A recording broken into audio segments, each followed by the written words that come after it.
Hi everyone, my name is Robin. I'm here today with a special kind of reading. So this is going to be a love and relationships reading, but this is going to be specifically focused on polyamory.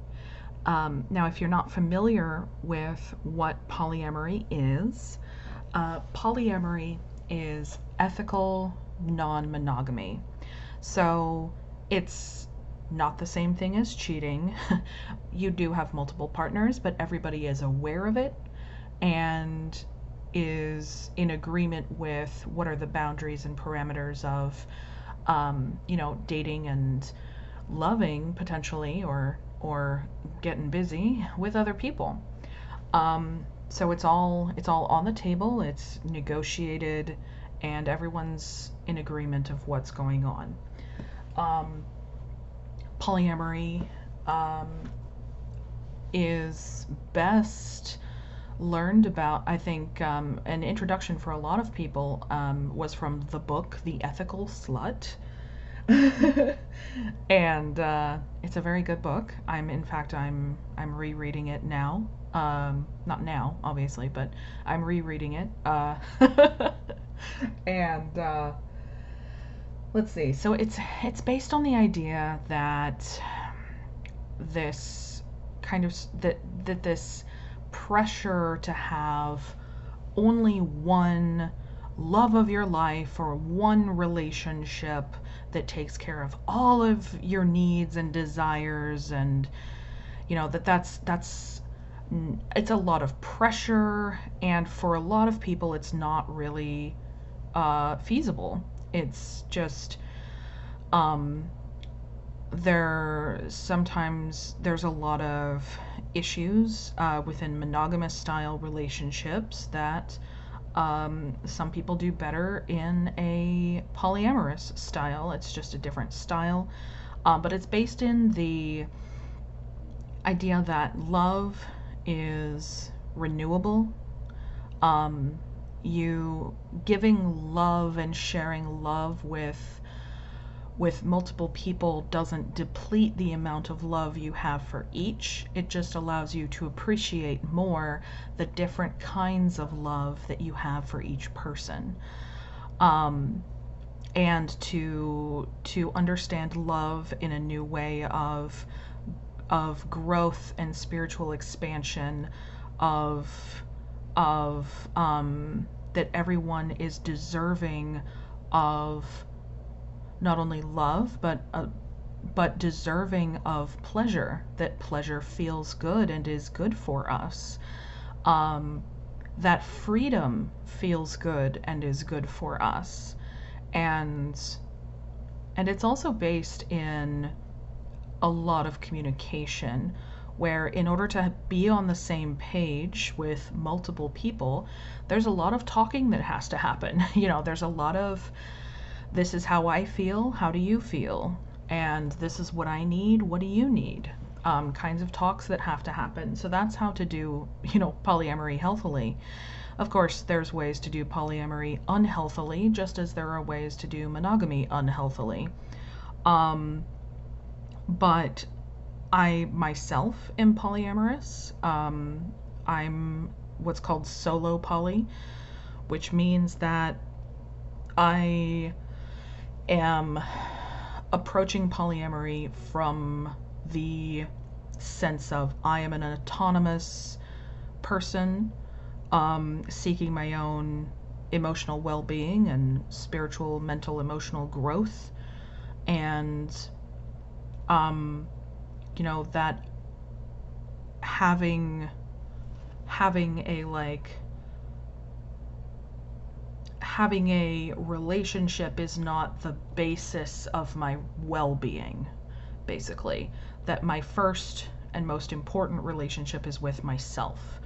But that any relationship that I get into, any relationship that I decide and then the other person or people decide to get into, it's just added bonus happiness, pleasure, love, but that the basis of everything that I approach the world through is not through the lens of a pairing or a, or any other style, not through the lens of like I need a relationship in order to be whole, but I really approach it from like I am the single most important person to me, and I fill my cup first, and I make sure that I'm well, and I make sure that I'm stable, and then if I'm well and stable and happy and growing and all of these things, then I have even more energy to then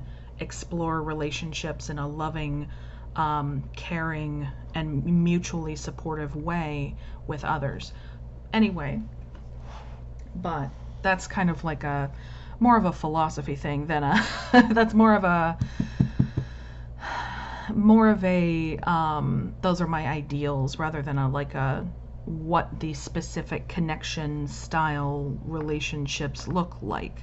Now, one example, it is not the only example of what polyamory can look like, but a common structure of the bonds between people in polyamory, a common structure might be what's called a V. So you have one person who is dating multiple people. Usually that is simplified in like a V as in one person dating two people. It could always be more, but that's what I've based this particular reading around, is assuming that the person listening is the person who is dating multiple people and is wanting to check in on how stable, how harmonious, what the balance of these two relationships are. Like I said, since this is a reading for a group of people, if there's more partners in your life, it's totally fine. This can just be a reading about two of them, or this can be a reading about like a certain amount of people kind of fall into one sphere or one theme, and a certain amount of people kind of fall into one sphere or one theme of relationship. So you can kind of take it as it suits you and leave the rest. So first I'm going to do an energy check to make sure that you have the right pile. But before we get into that, you should choose one of these three piles, and that will be the deck for your reading, or the main deck for your reading. So this is the Psychic Tarot for the Heart Oracle deck by John Holland. This is the Modern Witch Tarot. Oh dear, I said who one was by, and then I don't have the others. I don't have the others to... Hold on. To tell you who made them. Okay, so this is the Modern Witch Tarot deck by Lisa Sterl. And this is the Gentle Tarot by Mari in the Sky.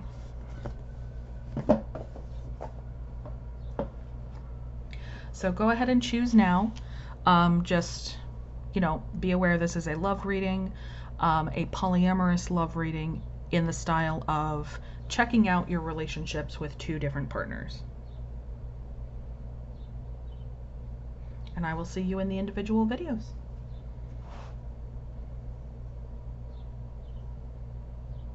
Or the timestamps,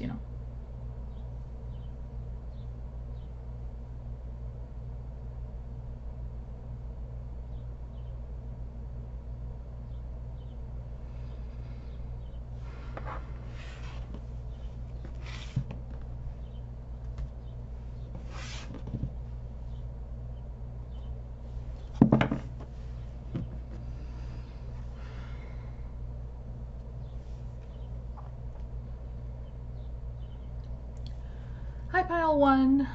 So you have chosen the Psychic Tarot for the Heart Oracle. I know it's a silly name, but I like this deck. It's always been a really good deck for me. Um, it's, as it's in the title of For the Heart, it deals a lot with, and very well with, emotional themes in life, which is perfect for a relationship reading. So, it is kind of a combination between a tarot deck and an oracle deck. And I'll kind of show you what I mean once we get into your tarot portion. But for now, we're going to do an energy check of you, and the structure is two people that you're dating, or two people that you are thinking of dating, or two people that you love. Oh, well, okay. So I guess that's you.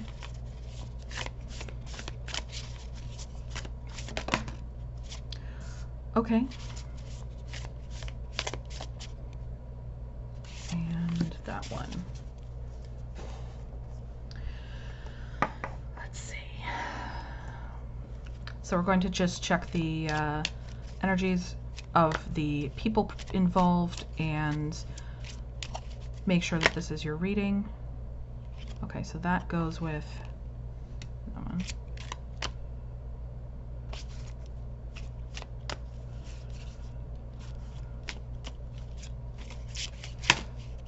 Okay, that one gets 2, I suppose. Here we go. And then that'll get another one then.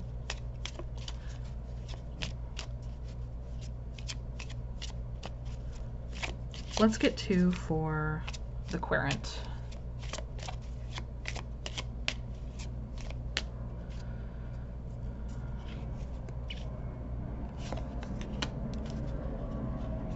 There we go.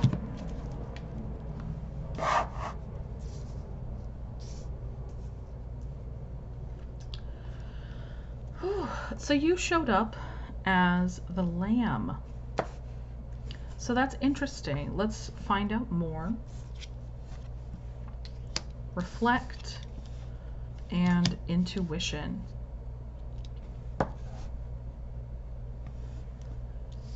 Okay, I want to say, first of all, that if you are a minor, you should not be watching my videos, just full stop. So, because I just want to check, because the Lamb in this deck is the only one that is like a child of the animal.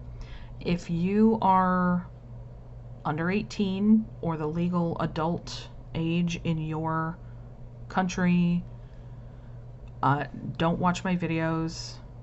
This isn't for you. All right. I'm not meaning to be harsh. I'm meaning to protect you, okay? Because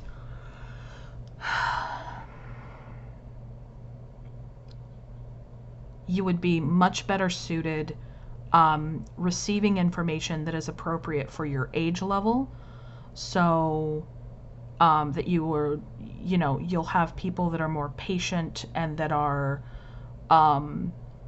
more like certified and like trained to answer questions of a relationship nature and or physical pleasure nature, appropriate to the age level, and to be able to answer questions and things more in depth, or to answer to what is relevant to you at the moment, in a very practiced way. So I just want to recommend, if you are a minor, don't watch this video.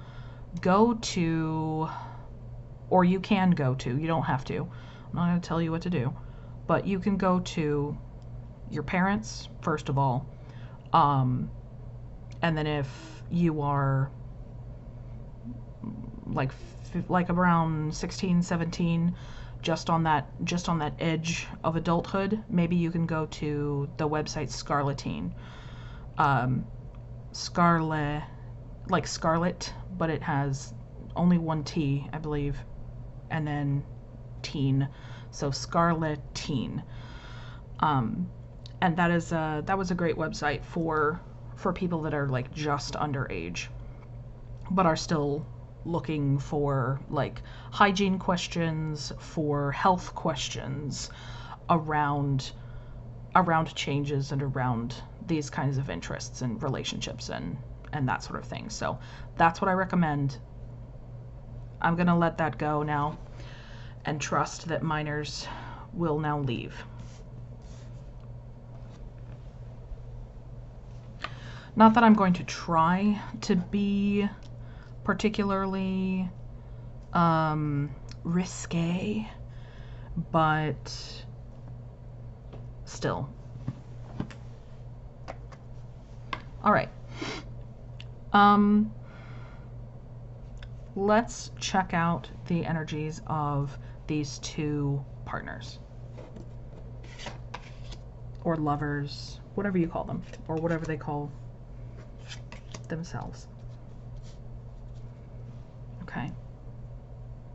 Aww, that's so sweet. I already see something for that.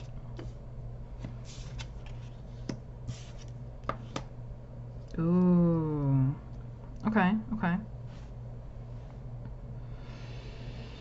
All right. So, what I see here in this energy check is that maybe you are someone who has a particular amount of innocence about them. Not necessarily that this is your first time in relationships, although it might be. It could just be your first time looking into polyamory. You're not quite sure what it is or what to do. And you're kind of in this thinking space of like, what's best for you or what's out there. And you're kind of, I think you're already an intuitive person naturally, but maybe that part of you is developing a bit more now.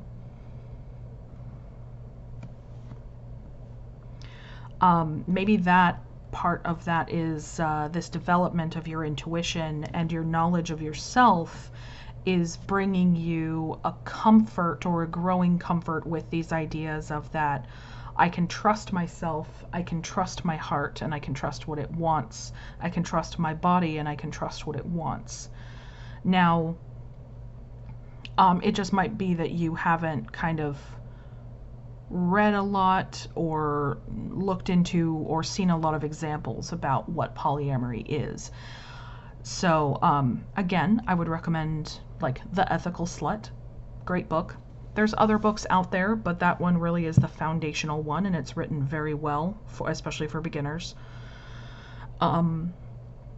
So what I'm seeing for these partners or these potential partners is this person, the person number one here, kind of feels really wholesome, like really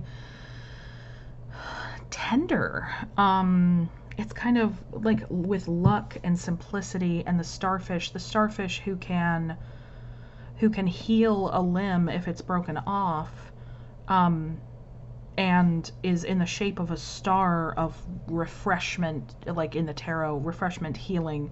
I think that this is a very healing person for you. Like maybe this is a person who things just come naturally whenever you're with them in this relationship.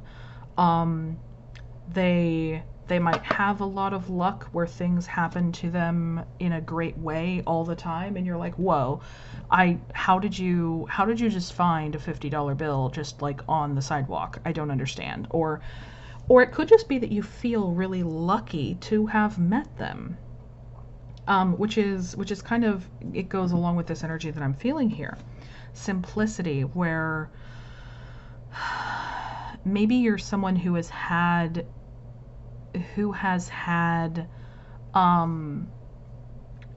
like relationships previously that everything felt like a struggle, or everything felt like a fight, or everything felt like you had to work really hard at it. So maybe you got conditioned to thinking that love has to be hard, and then this person comes along and you realize, oh my God, this is so easy. This is so natural. If I just, if I believe that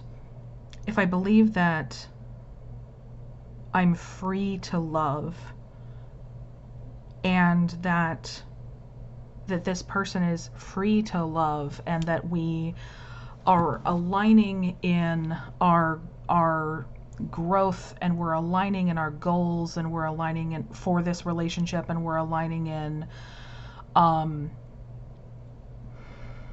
just that freedom of flow. It feels like this is something that just feels like a new, like a spring that's just bubbling up from underground. It feels like a blessing. And then person number 2 as vulture. I know that in this card the vulture seems very, in this deck, the vulture seems really like dour. And people are often scared of vultures, or culturally associate them with negative feelings, because the vulture is a carrion bird and eats dead matter. Now, vultures in ancient Egyptian religion, vultures were actually seen as very loving. So they were actually seen in a weird quirk, I guess because all of the vultures, like regardless of the vulture's sex characteristics, all of the vultures would take care of the babies, the young vultures, and would be very caring toward the baby vultures. And so from an ancient Egyptian lens, the vulture was, first of all, they thought that they were all girls and women. They thought that they were all female. But also that they thought that they were all like, that they had this symbol of this epitome of caringness and tenderness and like loving their children, their babies. There was a vulture goddess, Nekbet, who I forget if she was Lower Egypt or Upper Egypt. I think she was probably Upper Egypt, but she was kind of before the unification of Egypt, I believe. She was one of the main goddesses. So this might, it doesn't necessarily indicate the gender of this partner, but what I think it does to me indicate is that this is someone who may look on the outside, like at first appear a bit dour or a bit scary. Maybe they're a goth, maybe goths are great, and maybe they look on the outside a little bit intimidating. Maybe they have resting bitch face. Maybe they are very intense. But I think under that is this depth of connection with the world. Now, this could be a spiritual person, or this could be a person whose quote unquote spirituality is just connection to nature, because there's a lot of, like, the Earth card here came up, voice of kind of the cosmos. There's something going on here that is very spiritual in feel, although it might be centered around, maybe they're into vulture culture, maybe they're into bones and cleaning animal bones. And gosh, I know some people that get so into it and are like, this is my new friend, look at them, here is their skull, I love them. I cleaned them myself, or whatever. And then display all the bones. But that vulture culture is not for me, but I absolutely love y'all that it's for, so. This is my new friend. So I think that these are very different people, but that maybe like this could even be like an established relationship. I'm almost feeling, even though they came up in the second position, I'm feeling like this is a more, maybe you've known this person longer, or maybe you, I don't know, there's some kind of like, there's some kind of deep layer of trust here. And I don't know if it's established trust or if it just is that this is a very trustworthy person. This is a person with a lot of integrity. And then this person is kind of joyful and is vibing with you on that like innocence of love kind of. This feels like new relationship energy. A little bit. So, or it could be an established relationship, but it could be someone that you're having kind of a new era with. You've found a way to revitalize it. You've gotten through a big breakthrough with them, and you are finding that things can be fun again with this person, potentially. Not that things aren't fun with this person. I think that this is like I said, a very stable and a very trustworthy and a very like possibly you've even like made some kind of commitment to this person where y'all are in an established or long-term relationship that has like some level of commitment for some a period of time. Maybe it's an open marriage, although that wasn't what this reading was specifically going to be about. But I just get this vibe of like this person and you are tight. Like this person and you are tight. You got something there that's really worthwhile, and that's maybe they kind of watch over you or like make sure that maybe they're a little bit protective of you if they see you as like the baby of the vulture. You know, they're wanting to make sure that you're safe and that you're well. But you know, if that comes from love, and that I feel like this person does or can understand that you also need this like new relationship energy, this new excitement, there's nothing wrong with having at the same time or wanting at the same time a deeply intimate connection and a kind of new adventurous connection. I mean, we're people and we like multiple things, and we like multiple people, and we have multiple selves. Like this like reflection of different leaves. It's like maybe even different parts of you are feeling pulled to each of these people. Often that happens in relationships where like one partner will see a very particular side of you, and then another partner kind of brings out this other side of you. And some with different partners there can be even like different kind of trigger issues or like relationship issues that come up with one but not with the other. So what I'm feeling is if this is like a more long-term intimate relationship where you've been through a few things already, you're deeply loving of this person, and you understand that they deeply love you as well.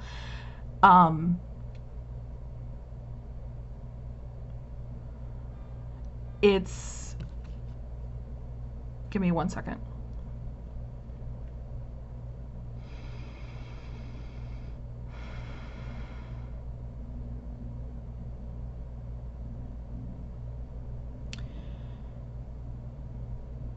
Your love for this person isn't threatened by wanting to explore something that is fresh or new or feels natural, feels exciting, feels liberating in a sense.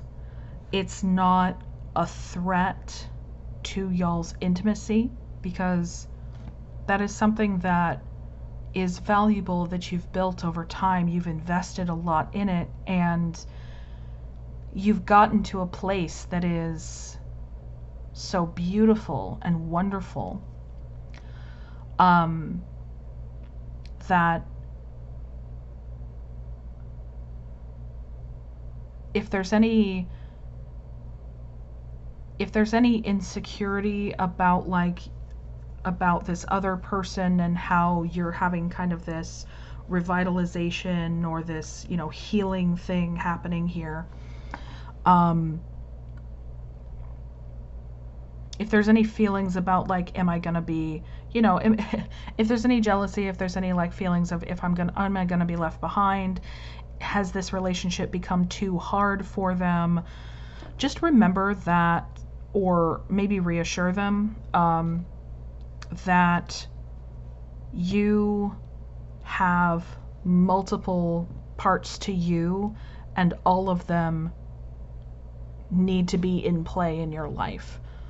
So it's, again, that idea of one person can't be everything to another person.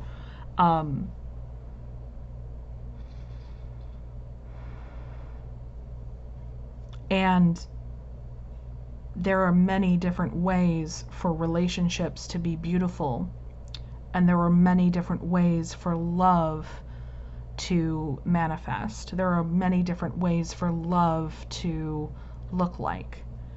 And often in polyamorous relationships, there's maybe partners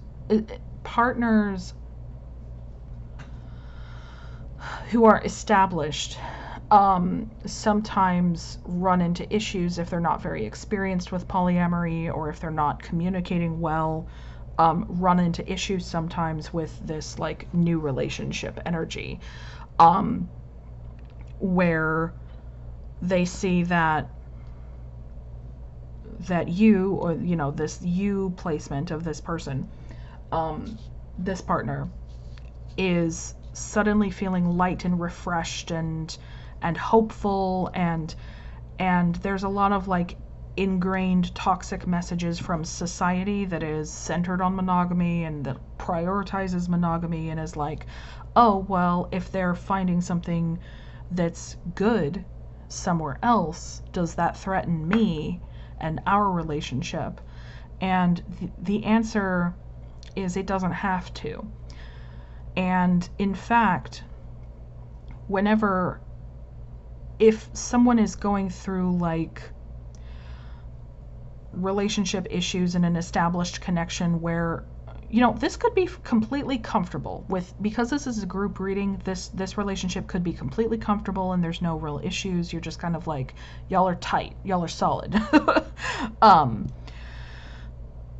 But if there's an issue where somebody feels a little bit of, well, I know that we agreed to be open, but I'm feeling a particular way, I'm feeling a little bit threatened, I'm wondering if your refreshment and healing over here, and joy and simplicity over here, is going to make me feel like I'm too hard to deal with. First of all, that kind of, it indicates that the way that I said that I'm too hard to deal with, or that this relationship is too hard to deal with. It's based in an insecurity that someone is a worthwhile person. It's based in kind of a self-esteem issue. And I'm not saying that you just leave them to everything. I'm not just saying that you tell this person just deal with it and then do what you want, because that's not communicating. Talk about it. Reassure them that you love and value this connection, and then also allow yourself to do what's in the bounds of the agreed upon relationship and branch out. And this is this relationship feels a little bit like filling your cup first. So it feels a little bit like you deserve to be happy and to be adventurous and to be healed and healing, kind of like as a baseline.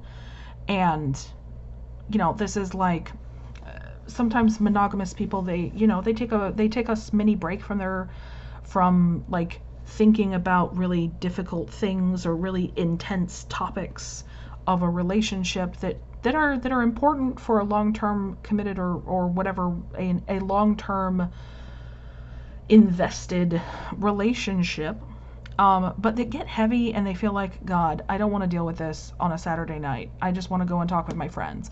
Well, for you, going and having fun with your friends out in the wherever, at a bar, or for you, that might look like you found something that delights your soul, that lights you up, and you're like, I'm going to explore this thing that is making me happy. And a way to be also making sure that you're being balanced with this person and healthy with this person that you feel more free with, is make sure that you're not just treating them as an escape from your, like, if you have an established long-term relationship energy, sometimes things, you have to have hard conversations. Don't just go la la la la la la la la and then kind of treat them as an escape, because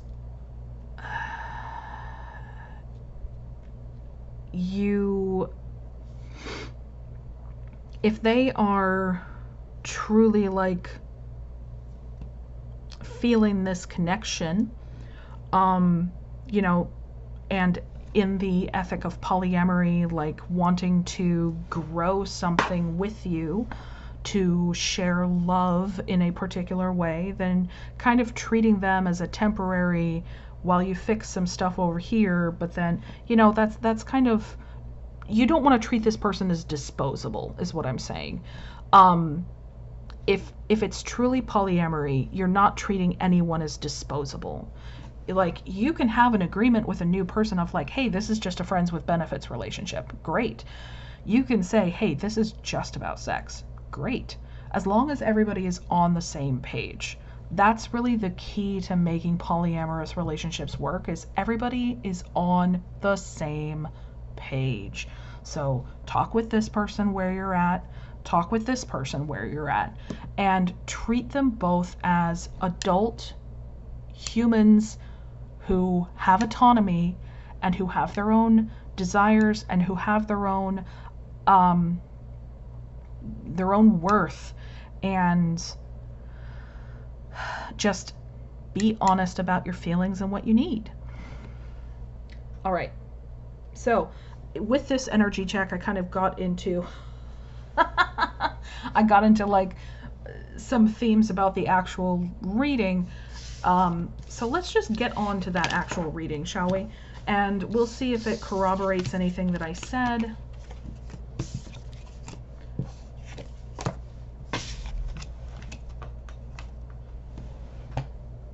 Here we go. Something fell on the floor. I'm sorry. So for the actual reading part,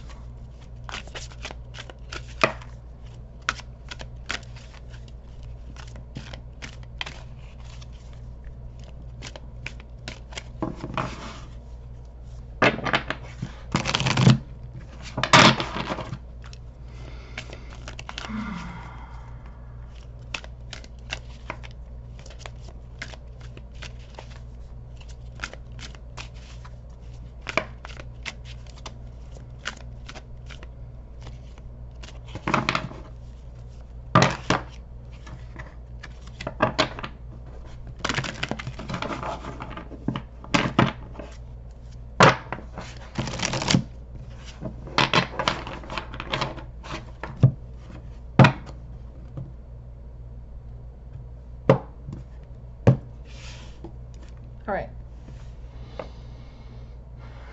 So we've got you, this other person, person 1, person 2.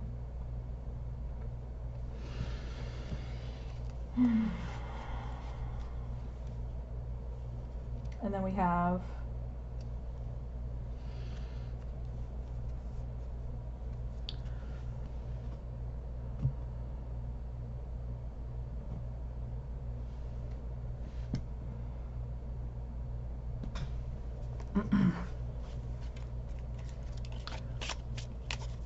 for the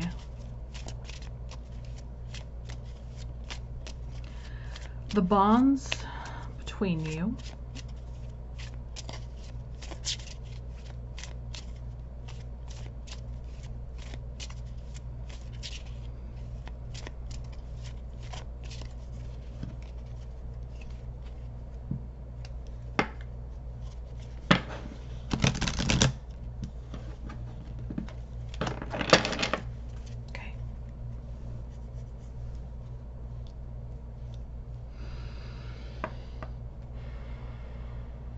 so I'm going to do 3 for the bonds between you, but remember that these and these are intentional bonds, and this is kind of an unconscious or unintentional bond, just because they are in a relationship with the same person, with you. So we have romance, truth, and spirit.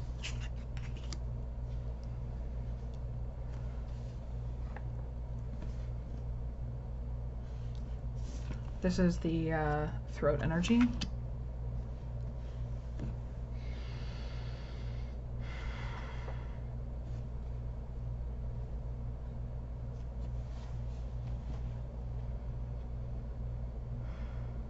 So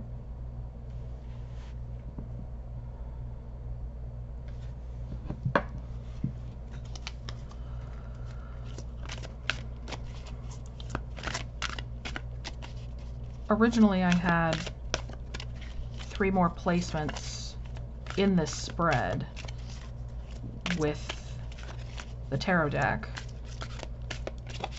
and I started worrying about space, but we're gonna pull it anyway. We're gonna pull these cards anyway.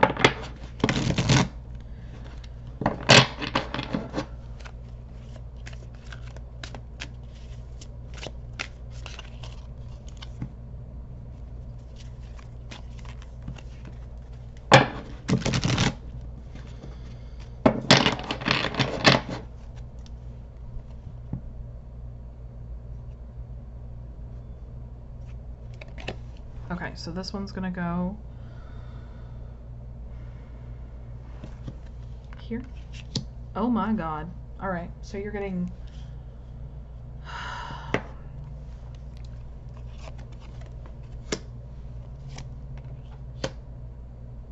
interesting.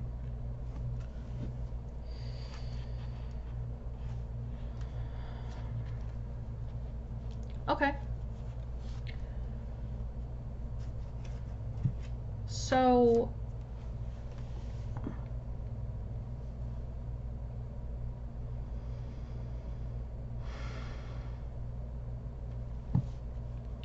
what I'm seeing here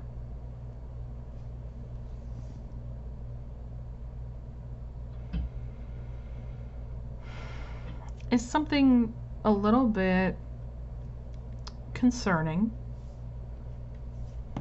and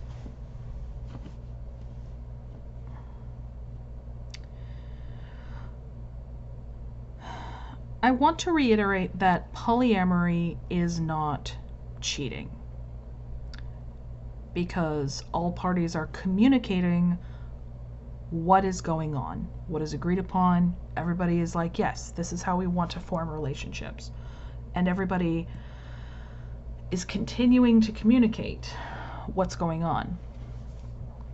But there are ways to cheat in a polyamorous relationship. That is, what is cheating? Cheating isn't having sex with another person.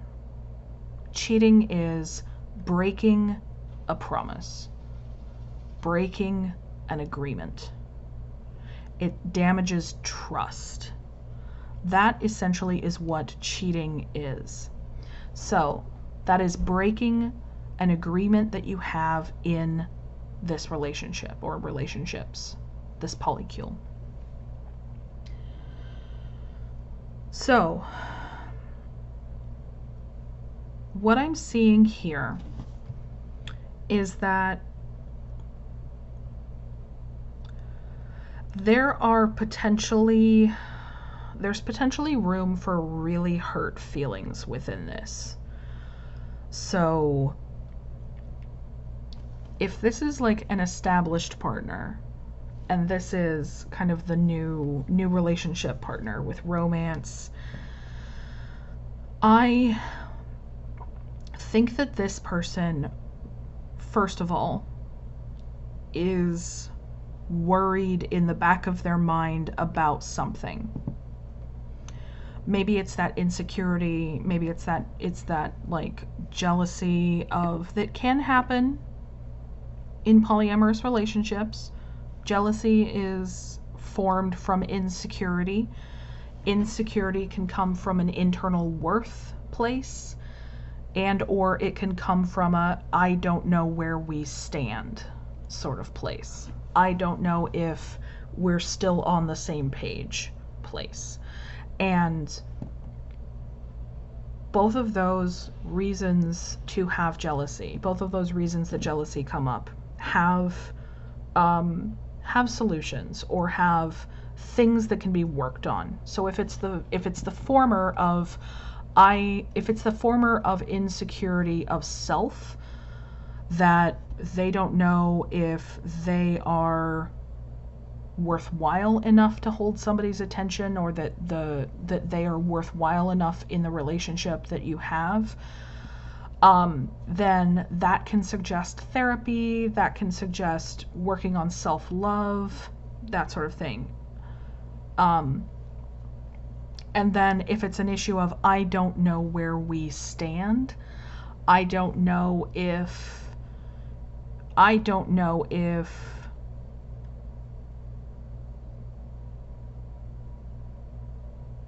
there's something that going on that that I'm not seeing. Maybe this person has issues around either in a monogamous style or in a polyamorous style before, has issues with a partner's cheating. Or maybe there's trauma going on, some kind of like background thing that is putting fears into their mind. Like, even if, like I said before, maybe they have this feeling of they know that they should trust you, and their intellectual mind is like, I trust them. I know what kind of person this is. I know that they wouldn't break our agreements. I know that they are someone with integrity in following through with what they promise and following through with what we talked about.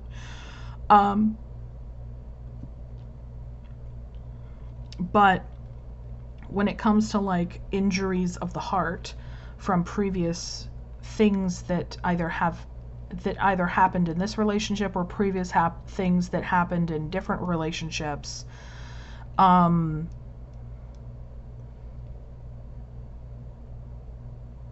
when it comes to issues of the heart and the emotional sphere, emotions do get stuck, because that's pain that hasn't been healed, that hasn't been released, that hasn't been expressed. So then these worries that the same thing is going to play out again kind of sit in the back of someone's mind and in the back of someone's heart, and is like maybe causing them more pain than is warranted, maybe, well, more pain than is necessary. But that's just kind of like how trauma, for instance, operates, or how betrayal operates. is when betrayal happens, it gets cemented in someone's mind that someone didn't hold their worth to, like, someone didn't consider their worth. And if this person is like placing all of their personal worth on an outer source, maybe, like, usually attachment styles get formed in like childhood with like an original betrayal by a parent, right? Of this parent that I relied upon for my survival didn't take care of my needs, didn't love me, didn't whatever. But it can also play out in romantic relationships as well. It can kind of keep happening. So if there's any of that going on for this person, where there's this fear of this is going to happen again the same way that it happened before, it's probably really healthy for this person to kind of be in therapy separately as an individual, if they're not already, first of all. And I think that with this like throat and base, that there is maybe something being triggered in you, maybe by this person, maybe you trigger each other, and there's something that you need to communicate, because this is truth. So if there's anything that you're, like, I'm not saying that you're already, like, I'm not saying that you're cheating on this person necessarily in a poly relationship. I'm not saying that you're breaking agreements already. I'm just saying that it seems like this person really values trust and integrity and wants to know that you're on the same page while you're exploring something else as well. Wants to know that they're not missing anything, they're not going to have any blind spots. You know, they're kind of like fearing a dagger in the back at some point, and that could be for many different reasons, like we talked about. But I think that there is something that you do need to say for your own sake. Maybe you're avoiding saying the truth of your heart because you're afraid of how this person might react. Like, hey, I need something new and refreshing. I deeply need this for my soul. And that doesn't mean that I love you any less.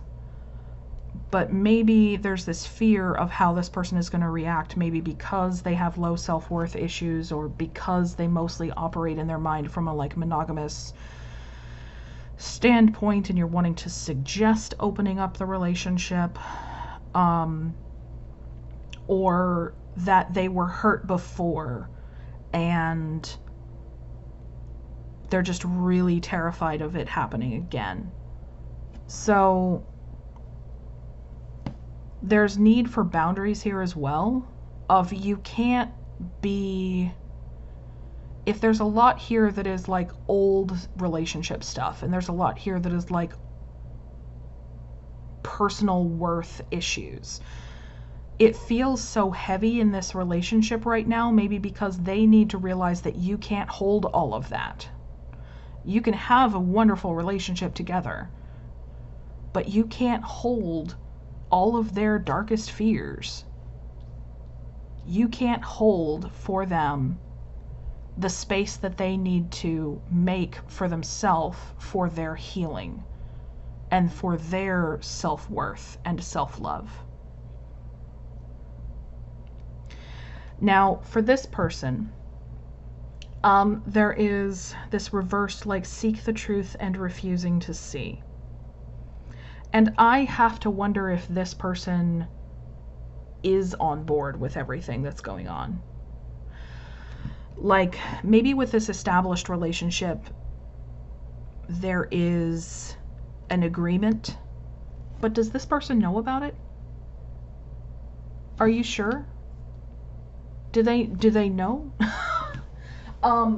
There's some aspect of like that this is,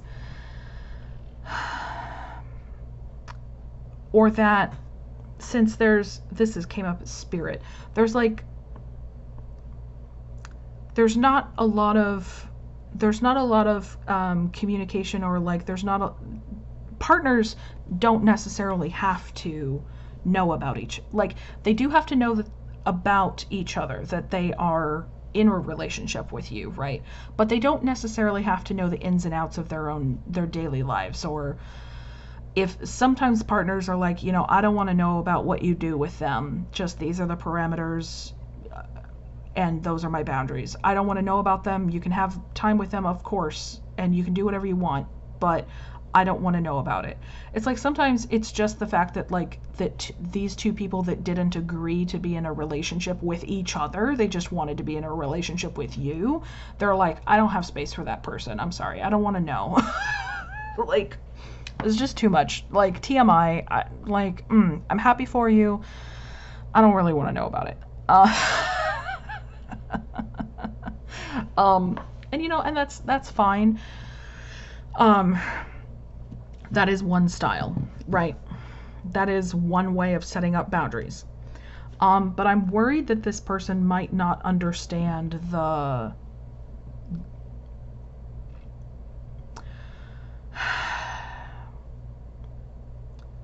I'm again worried that maybe you're using this person as an escape.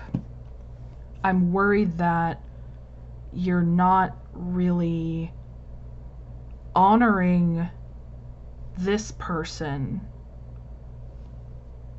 if you're holding anything back, like out of your own insecurity, or out of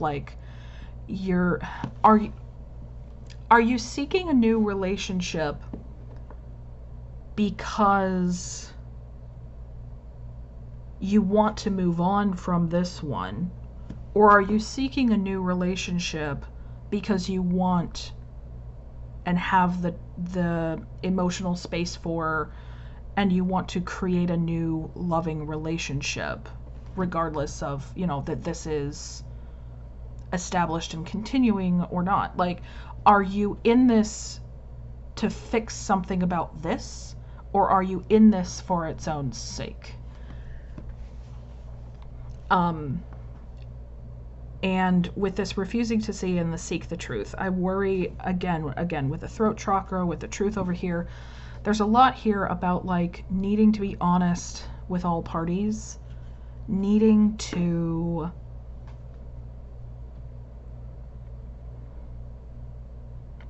just don't hide the truth of your heart. Be honest with yourself. And I think that this is, especially with where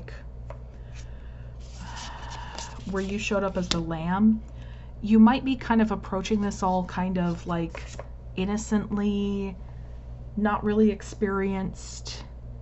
You're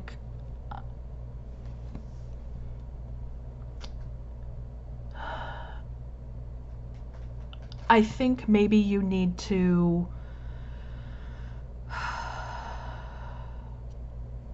do some more honest talks with yourself about what you are doing, or what you want, and how you're treating other people. Because I'm not saying that you're doing something awful, horrible, you're a bad person, whatever. No, I think that you're doing your best, or I think that you're inexperienced, and you have a lot of hope, and you have a lot of I'm gonna let my little baby heart, my little inner child roam free. I'm gonna explore everything. But in your exploration and in your growth, make sure that you're being fair to people, that you're being honest with people, Don't just get caught up in the excitement of it and let everything fall out the wayside that you valued before. If you have come from a mostly monogamous state of mind, or like a mostly monogamous relationship style previously, don't fall into the trap of believing that polyamory is going to solve everything for you, because it doesn't solve everything. There's this potential for more love and for more pleasure, more joy, but it still takes work to build those things. And especially with the like luck and simplicity over here, and how freeing this all felt.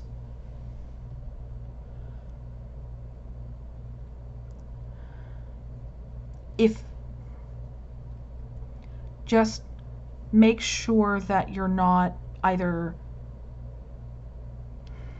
ignoring someone who still presumably is in a relationship with you, and that you're navigating this more difficult thing. Don't neglect the work of an established, or like don't neglect the work of a relationship because this feels so easy woo fun time. Easy woo fun time is great. Easy woo fun time is, sometimes it's magical, it feels amazing, your soul lights up, blah blah blah. But don't let it convince you that it's gonna fix everything in your life. If it's new relationship energy, you don't quite know this person yet. And yes, there's potential for great loving things. There's potential for great loving things on all sides. It's just, you need to be open and honest, and you need to bring people on board to work toward what you all want.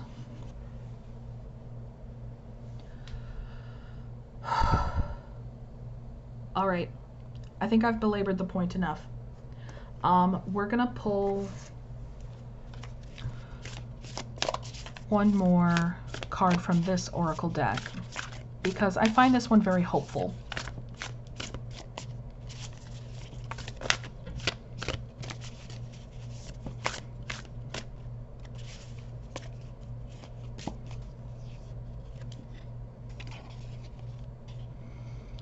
My fearless freedom lights up the world.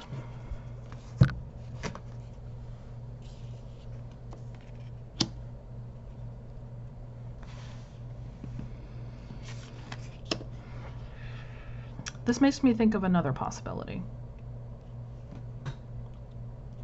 If you're in a monogamous relationship with this person, but you want to be polyamorous,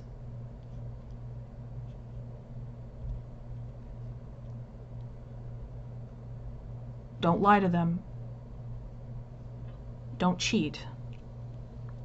Do it ethically. Say, I want to be polyamorous. And if you're not on board with that, then we need to figure something. If you're not on board with that, then we need to end this or whatever. Because my fearless freedom lights up the world. You have the right to seek your freedom and your joy and your pleasure and your love, your potential for love. Don't sabotage this beautiful thing that you can have. And don't sabotage your innocence and your, like, in that way of your goodwill. There we go. Don't sabotage your integrity and goodwill by keeping anyone in the dark. Be fearlessly what you want to be, but let them know. Let them know. If this is in a monogamous way, and you're wanting to open up to polyamory and they're not fully on board with it, you might need to reassess this. Is this working? Is this not? Because your freedom and what you desire, how you want to live your life is worthwhile. Your needs are worthwhile. And if this is going great, wonderful. If this is like a polyamorous thing where you're finding lots of new freedoms and whatever, and like you're wanting to open up to kind of that lifestyle, that relationship style, wonderful. Remember that it's based in communication and honesty on account of all parties. Does this person know that you're in a relationship but doesn't know that they're mostly monogamous, or that they're monogamous and think that this is something other than what y'all are doing? Be careful. Don't hurt people's feelings unnecessarily just because you're scared of yours. There's nothing to be scared of here with your feelings. You deserve to have what you want.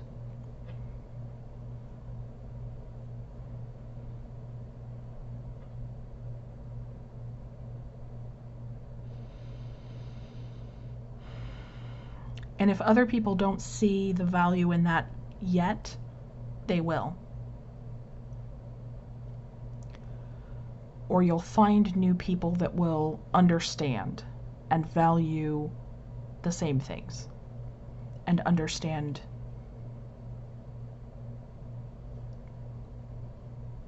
the way that you want to live.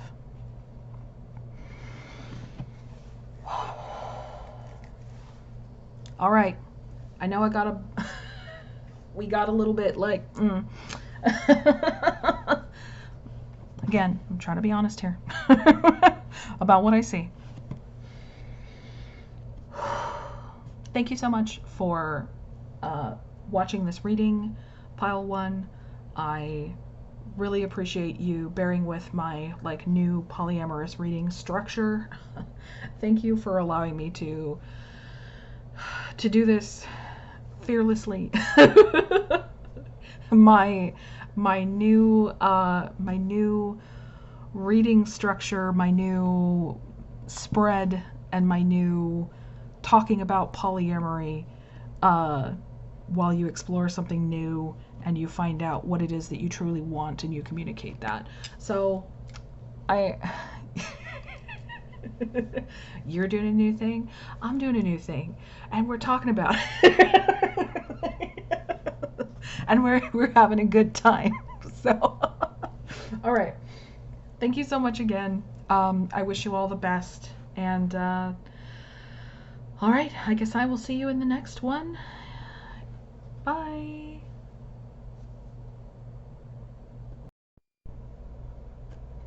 Hi, Pile 2. Welcome to your reading.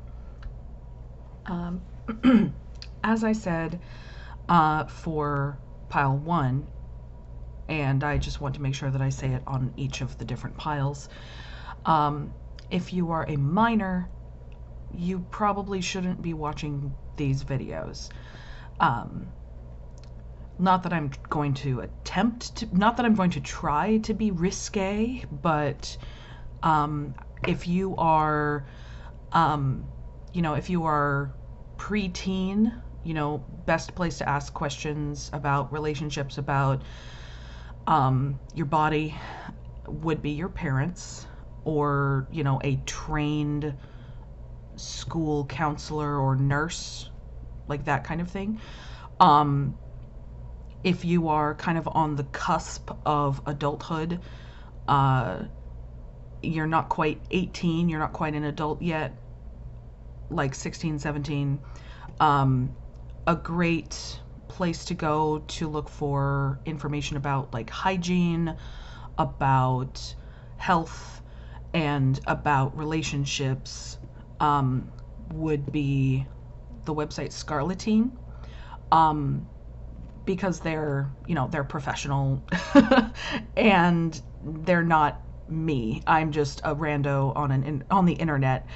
You know, don't listen. If you're a minor, don't trust randos on the internet. Okay. I just want to keep you safe, okay? So, if you're a minor, you should not be watching my videos. So you can click off. But if you are over 18, then it's totally cool and we can get on to your reading. So, all right. So, this is polyamory reading in the relationship dynamic of a V, where you are presumably you. I don't know if you show up as one of the other people, then that's interesting. I created a different spread for if you were on the other side, like on one of the other ends of the V, but I don't know.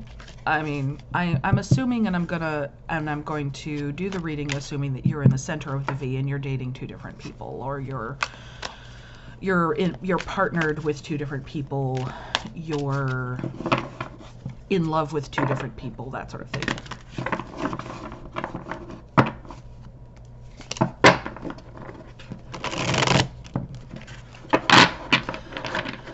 So first we're going to do an energy check like we did with pile 1.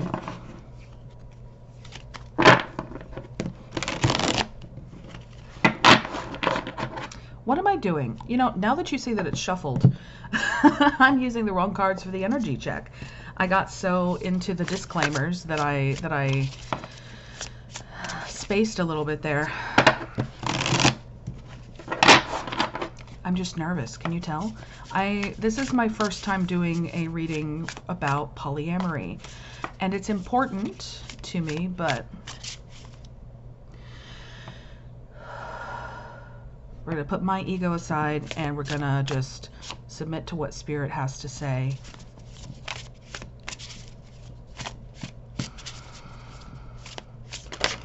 And already we feel more relaxed.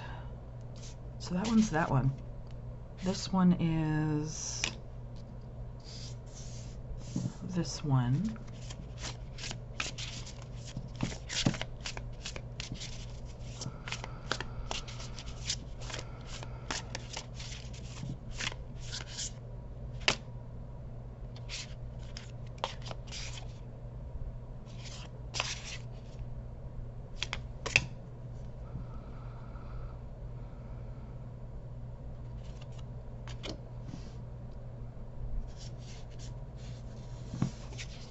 So it's actually that one.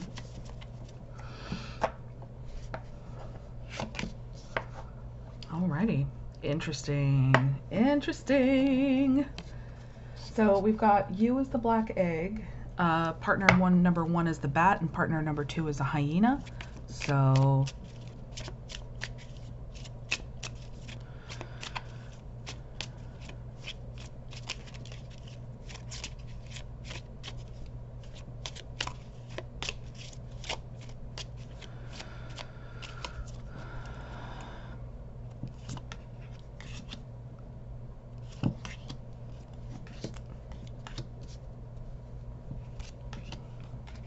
perfect. All right.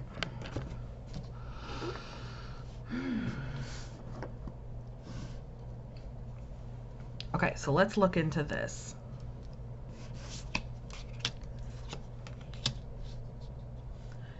We've got message and permanence, if you can see that right there.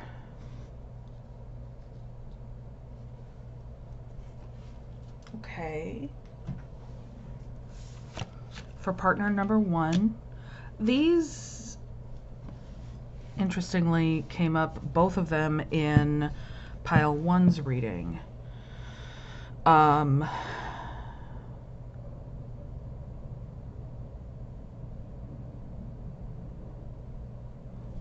Let's get just one more.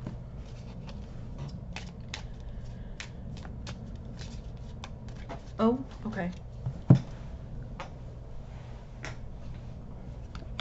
Heart. Or no, self in the with a image of a heart. Okay, yeah, I guess so then this is what it wants to portray this one as. Okay. So I think I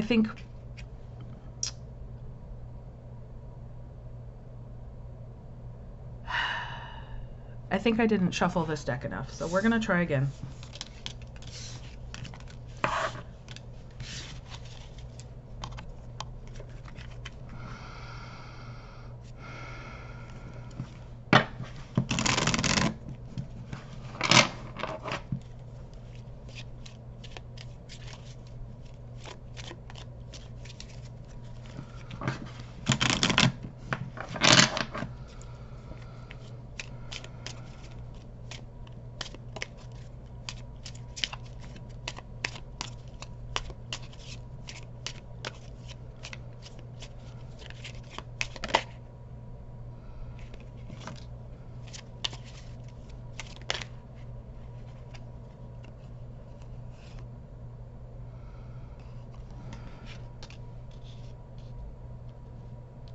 They really want that intuition card to be over here.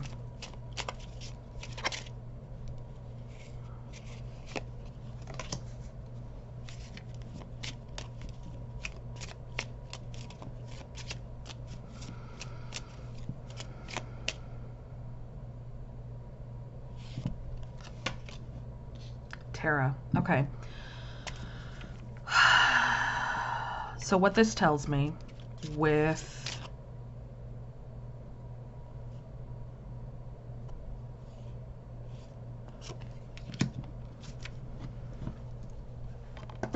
including the previous setup where I thought the cards were not shuffled enough. We're going to take that into consideration as like supplemental information for this reading. So before it had earth and voice, and now it has wealth and Terra. Now for Terra, obviously it's another word for earth or, land. So what I'm getting here is that this is the Tarot card for me is a more psychological, like inner landscape, because it goes into kind of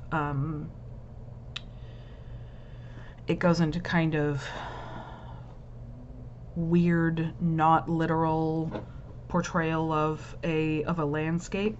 So this is more of a psychological landscape.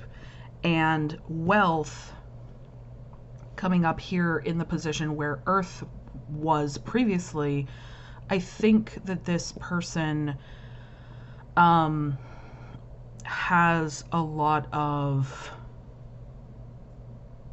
what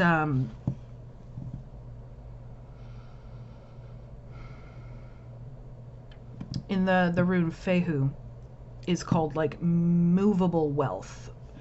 In the rune Fehu it was cattle, right? But it was your livelihood. It was how you made resources with your cows. It was how you made money. It was how you bartered or whatever.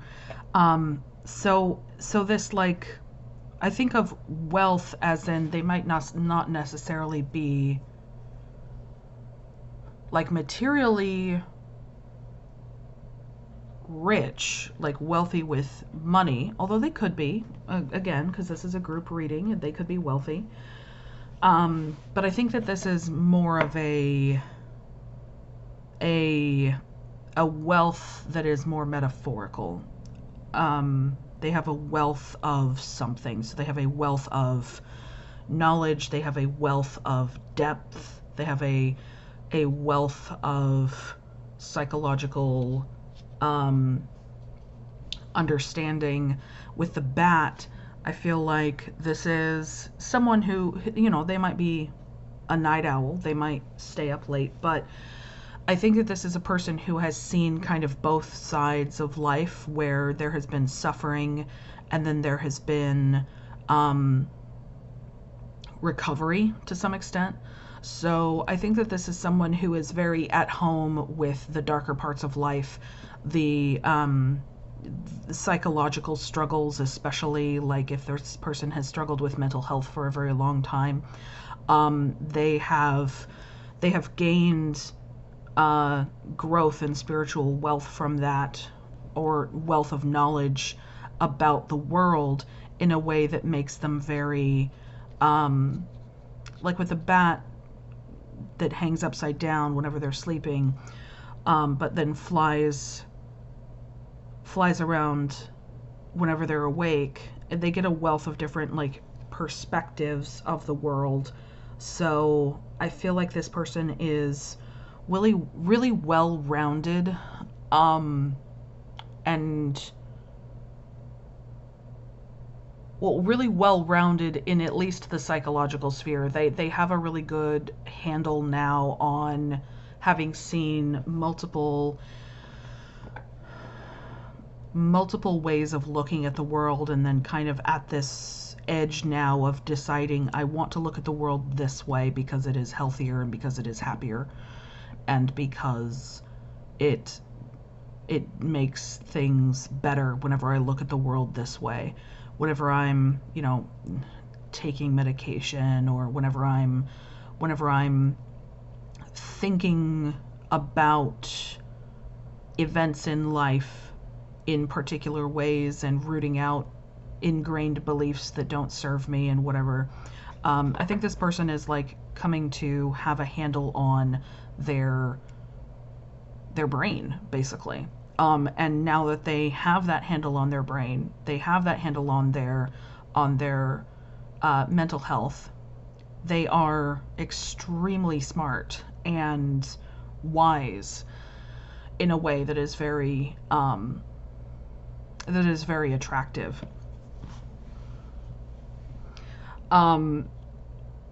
Now,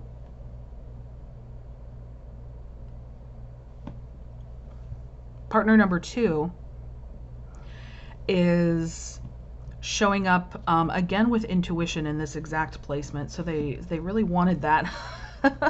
But so we had reflect before I reshuffled, but now it's simplicity.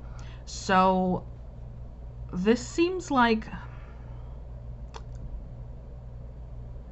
honestly, I'm getting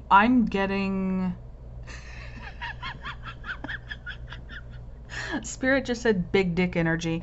But it's funny because big dick energy with the hyena is the female hyenas have larger members than the males do. Hyenas are one of those gender bendy animals that so I'm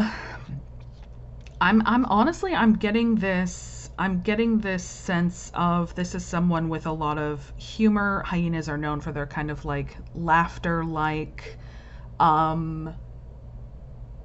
bark, and or that wheeze that is kind of like laughter. And I'm getting that this person is really chill, like really chill, and knows who they are, knows what they're doing. I keep getting this sense of like an really relaxed, like maybe trans girl, maybe lesbian, or both, who maybe is like ex-military and turned anarchist, or or is in tech but is still like intuitive and witchy, or just someone who has been through kind of the regimented strictness of life, of you have to be this and do this, and has accepted themselves so much. I keep feeling like this is a woman, but I mean group reading, but but like I said, lesbian, trans woman, but I'm getting that vibe here. But I feel like this person has seen that regimented, strict like way of life and has been like, I've done that and you still didn't accept me. And I wasn't myself. So fuck all of that. I'm going to do what I want. Okay, bye. And it's made life a lot more simple. And they're a lot happier. And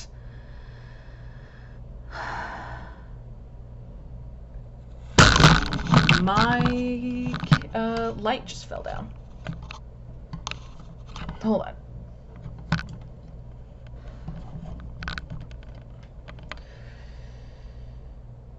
There we go. I really like this person. I'm sorry. I'm like, anyway, I feel like this is a good relaxed partner too.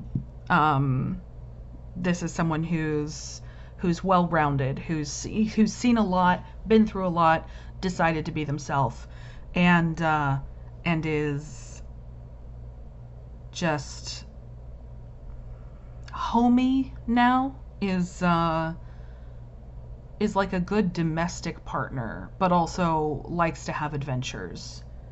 So I don't know, good vibes here. Let's see. So you are showing up as the black egg and creativity and guide.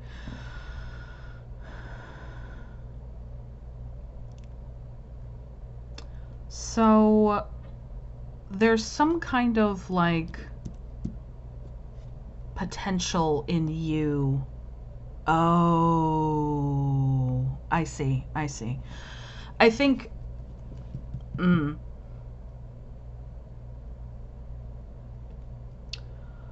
I think that you are attracted to people who have been through some shit, because you yourself have been through some shit. And that has really damaged your sense of safety. So I think that you're attracted to people who are experienced and have gone through certain pains in life, because you yourself have gone through a lot of pain in life. And what this is saying to me here is that you're attracted to people like this. I think that these are great people, by the way. I think that you're attracted to these particular people because they understand those parts of you that need safety, and need to feel kind of a little bit protected for your... I think that you're still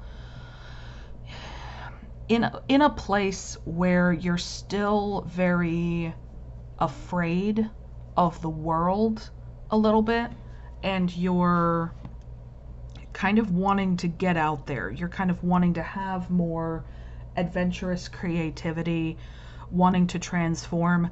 Since this person, at the very least, I feel like is a trans woman, potentially, or at least for some of you, this person will be a trans woman, and this is an egg. I feel like you might be trans. Or like I feel like you might be trans, non-binary, whatever, or something in there might be brewing of like, how do I find more freedom in myself and in my life, and that is kind of desiring an outlet for you to either go on a transformative journey,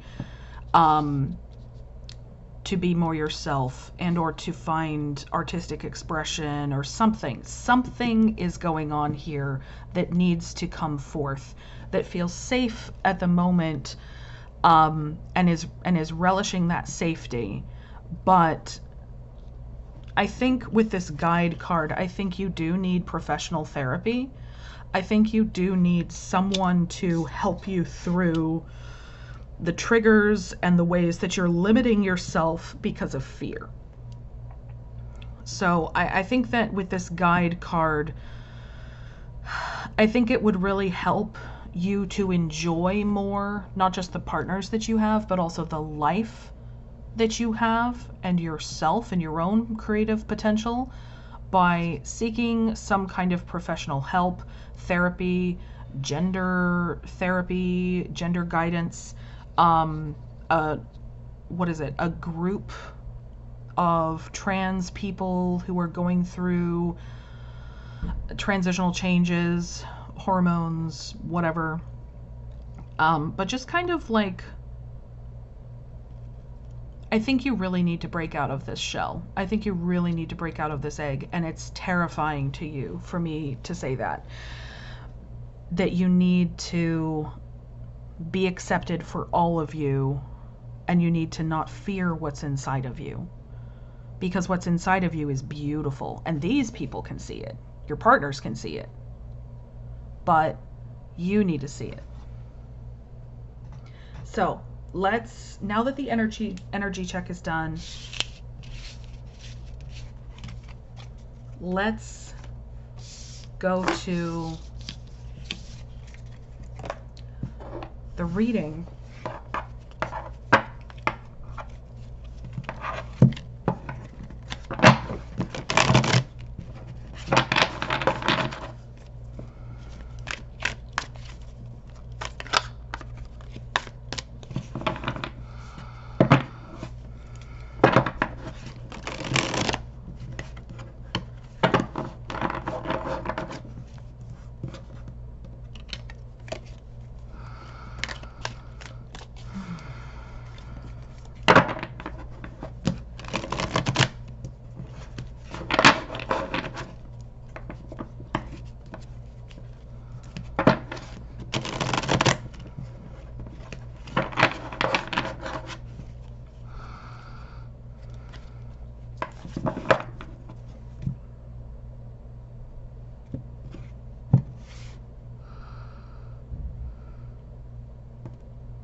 All right.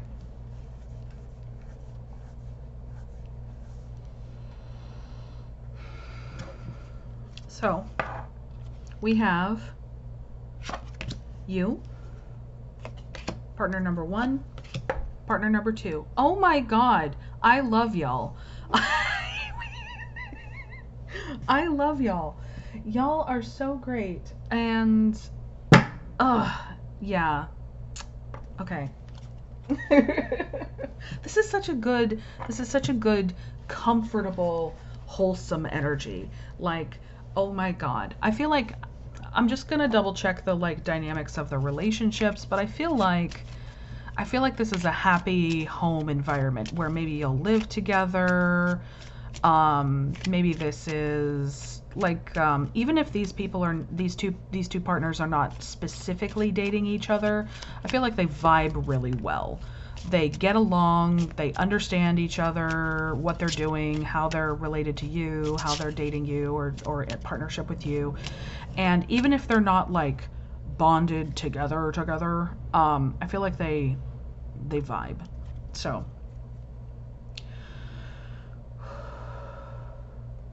all right, so we're going to do 1,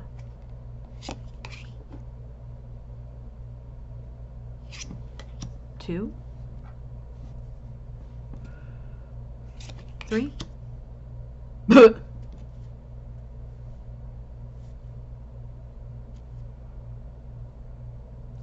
Let's get a clarification.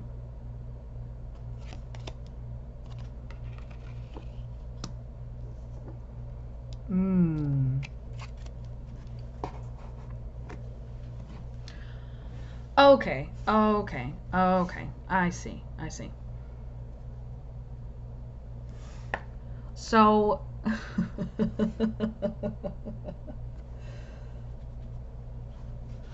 This is kind of cute. This is very cute.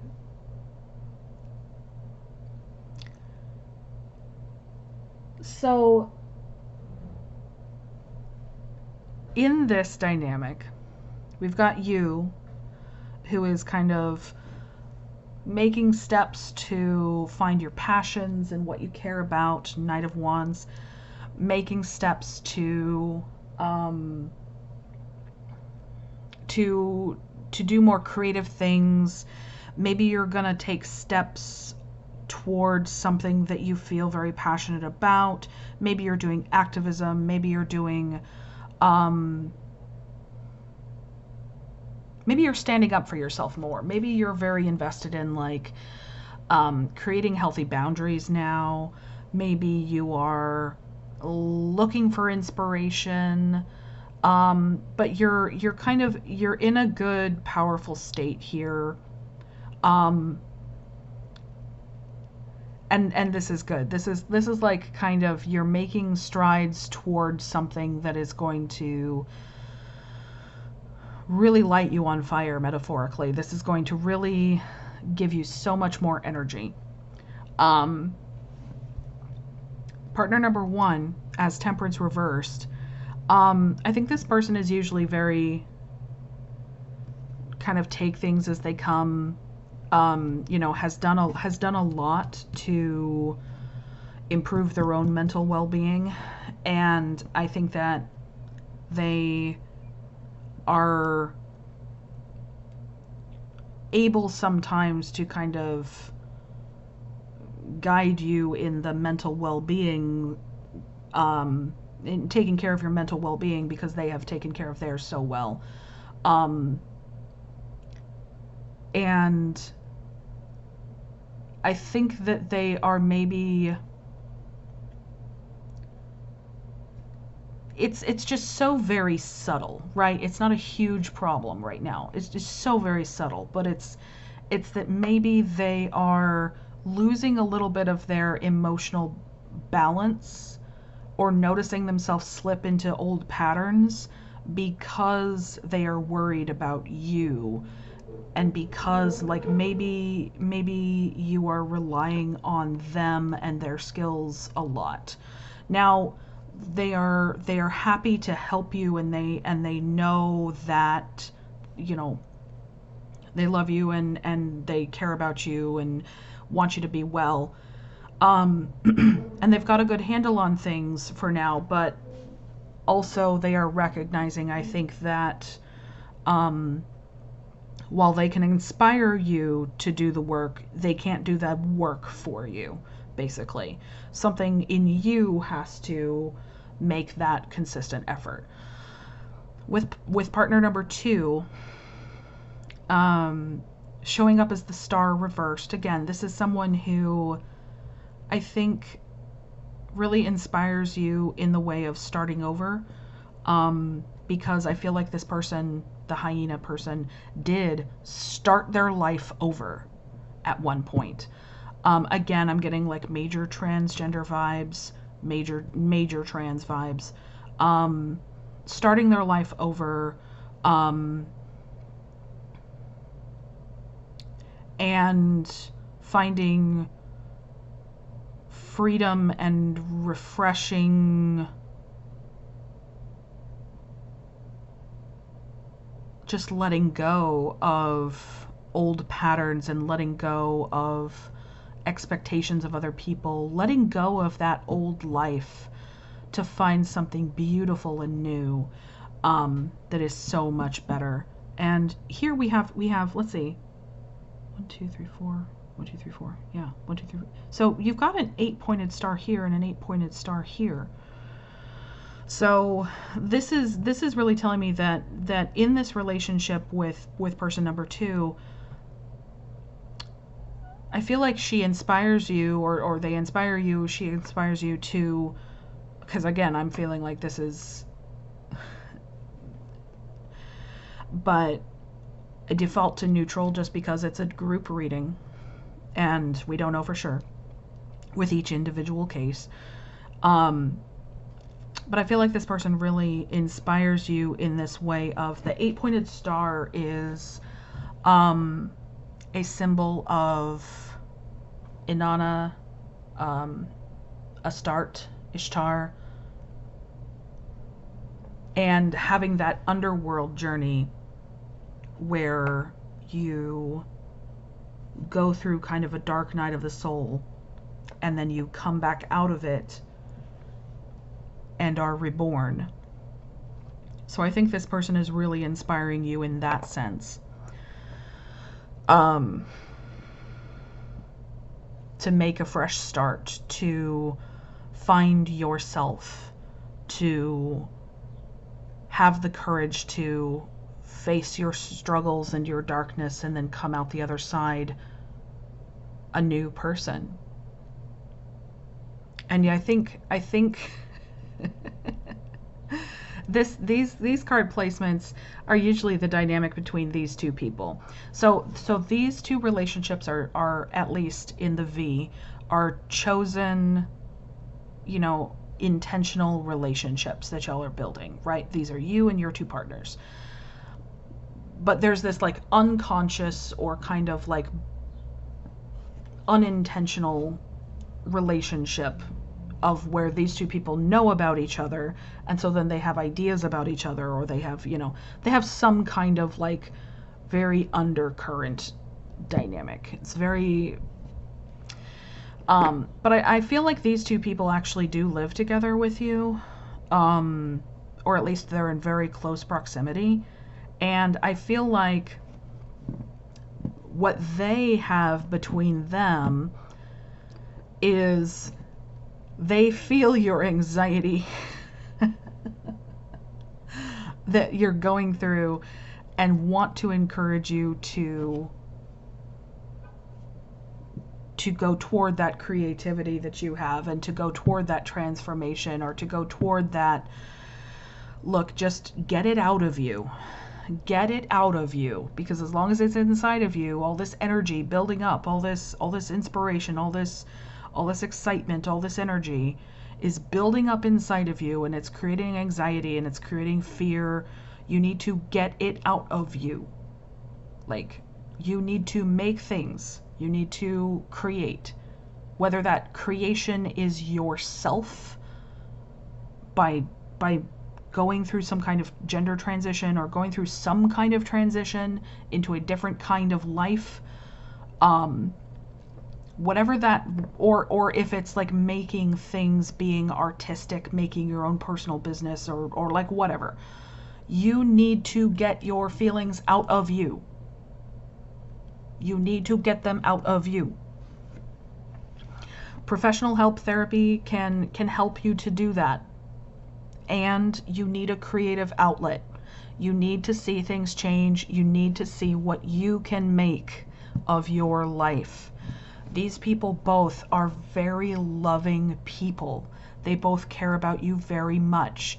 This is so, like I said, such a wholesome, like, found family dynamic of probably queer people, probably at least one trans person, possibly two, possibly three. But like, there is so much love here that they want to see you be your full self and to love you for your full self, not your anxious, fearful self that keeps you small because you're afraid and because you seek that security and safety. They want to see you break out of that safety and just take little steps at a time, just little steps at a time, to find your whole self and who you truly are.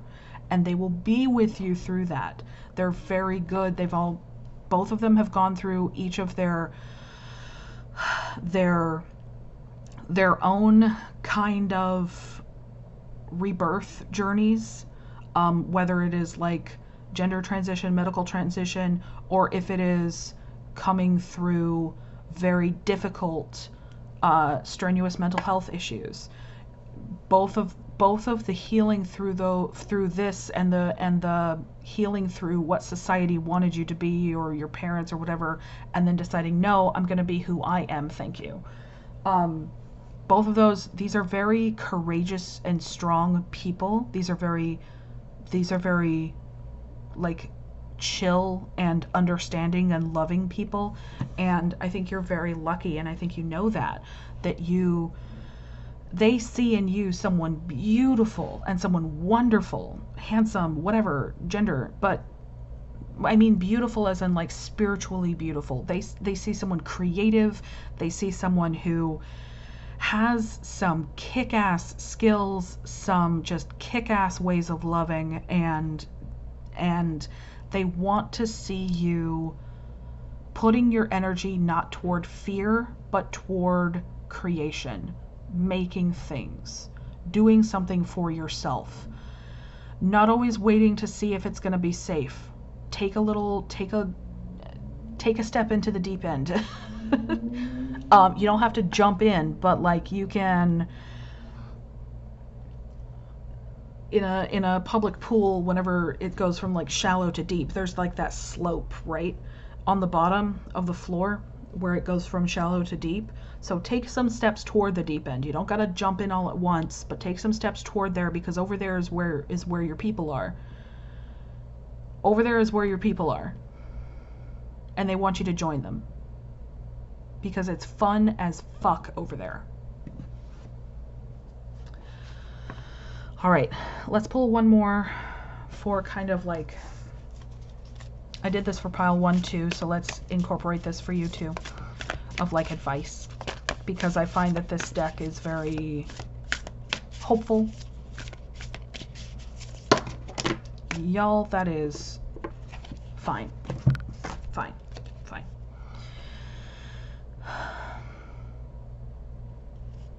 When I lean on certainty and faith, I change my mind about the world I see. Okay, so what this is telling me is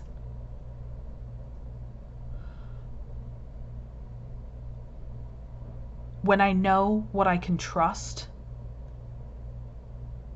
I feel braver. When I lean on certainty and faith. So certainty is what you know, what you trust. Faith is what you hope for the best, and you're going to lean into, you're going to bring the trust into what you don't know for certain, but you hope for. And you're going to trust that a little bit. That's what faith is. So whenever you lean into this, you change your mind about how you see the world. I think you become braver. I think you feel less fear. I think you become more creative.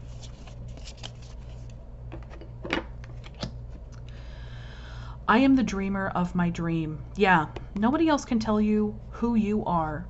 And if they try to do so, fuck them, you know? They don't matter. I am the dreamer of my dream. You know is what you know what is going to fulfill your heart, what is going to make you love your life. And there may be naysayers out there, there may be haters out there, there may be bigots out there, but they don't matter, because you are going to live a better life than they are. You're going to live a better life than them. A lot of haters are so deeply afraid of themselves, of their own life, and so then they project that fear onto other people who are living better than them. So don't fear them. Take precautions if you need to, but don't fear them to the extent that you're going to sacrifice your life because you're afraid of them. Live to be yourself, because you are the one living your life, and you want it to be the best life that it can be. I choose love no matter what. I think this is about not only accepting the love of your partners, but I think this is a lot about self-love. I think that this is, you're afraid that you're going to make a mistake. You're afraid that you're going to ruin something about your life or the equilibrium in your relationships. You're afraid that you're going to misstep and the world is just going to be over for you. And that's not true. That's anxiety. Oh, excuse me, I'm like hiccuping or something. That's anxiety.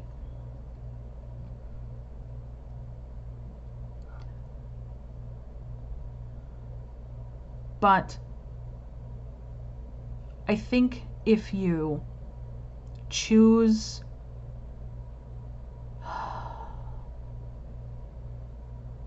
tell the anxiety, okay, I hear you. I hear what you're afraid of. Thank you. And I'm going to ask you to be quiet for just a little bit, okay? Because I want to hear what other parts of me have to say. And then tell anxiety, thank you for making me aware of particular things. Thank you. And I need you to go sit in a box for just a little bit while I listen to other parts of me. And I think you need to really listen to the parts of you that deserve love, deserve your own self-love. The parts of you that need freedom and need hope and need to know that this is not like, look at, you're in a situation, in a partnership, potentially living together, where you have these two amazing loving partners. You are not in danger. But there's this part of you that is so afraid that you are still in danger from something, maybe from something previously in your life.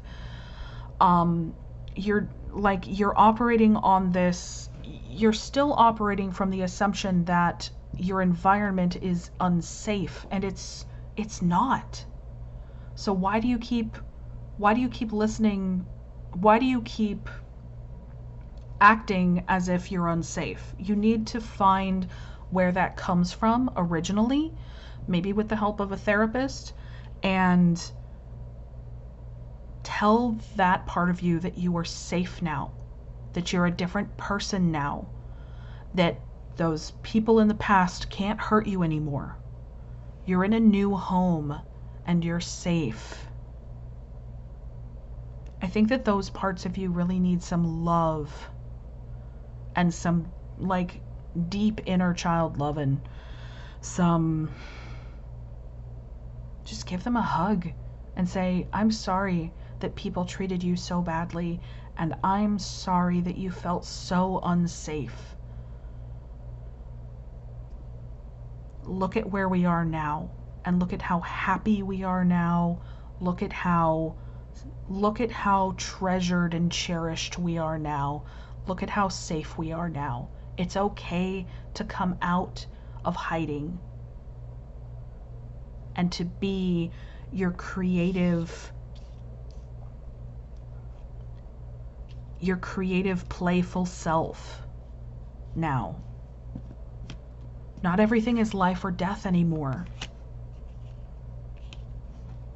It's okay to make mistakes, and it's okay to have fun.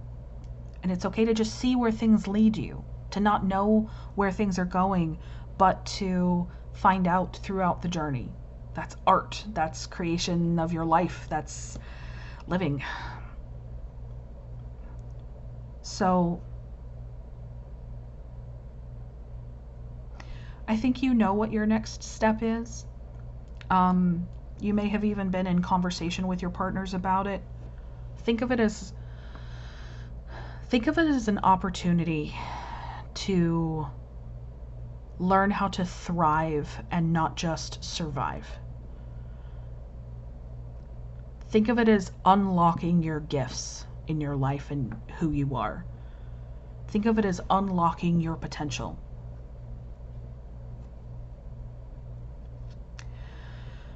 All right, I think that's it. So, thank you so much, Pile 2, for watching. I wish you the best. I'm hopeful and excited for you. And also, just, your partnerships are so precious.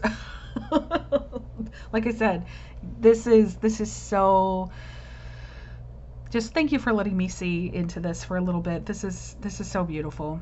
And I believe in you, okay? I believe in you. And I think you need to believe in yourself a bit more. So, I will see you in the next reading. Bye.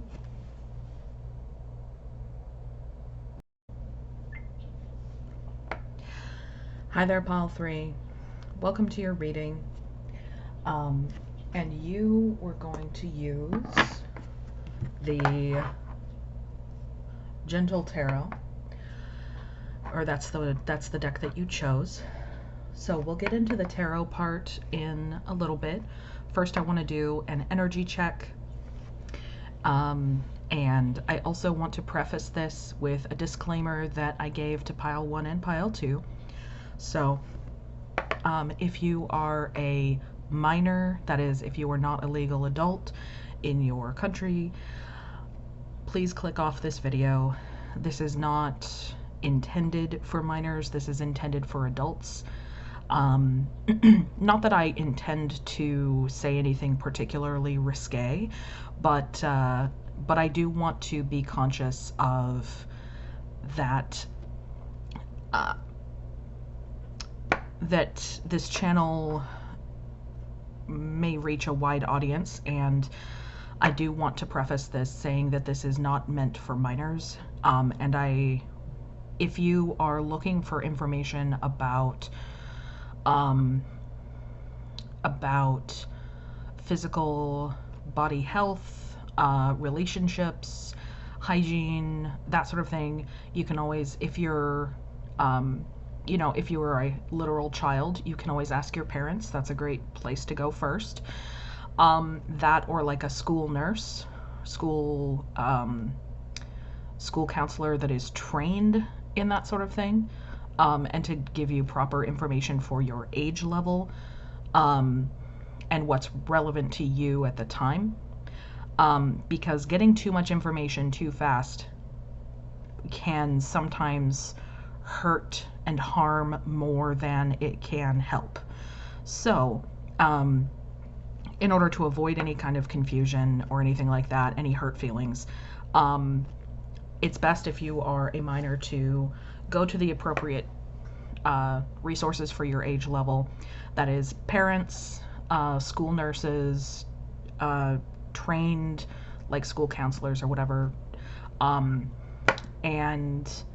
or if you are kind of on the cusp of adulthood, if you're like 16, 17, a great resource that I used at that age was Scarlettine. I believe they're still around. And Scarlettine, basically, that's a place with professionals who can answer questions to the appropriateness of your age level, and give information that's going to be relevant to you, and also understand that, that kind of difficult space where you're probably in relationships, or you might be going into kind of your first relationships, and you're wanting to know what to do and how to do things right. You're probably at least a little bit past puberty or into puberty. And so Scarlettine is a great resource for any of that. So yeah, I just want to say, if you have any questions like that, that is not the kind of question that is appropriate for this space, or my channel. So this is for adults. Thank you for understanding. All right, so now that that disclaimer is out of the way, we can get into the actual reading. So first we're going to do an energy check for you and then your partners in this polyamorous V configuration, where I am assuming that the querent, or you, person watching, is dating multiple people or in a partnership with multiple people. Okay.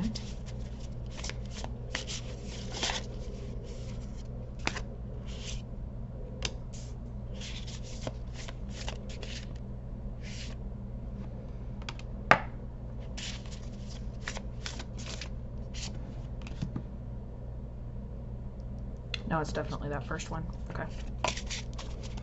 All right. So now we're going to get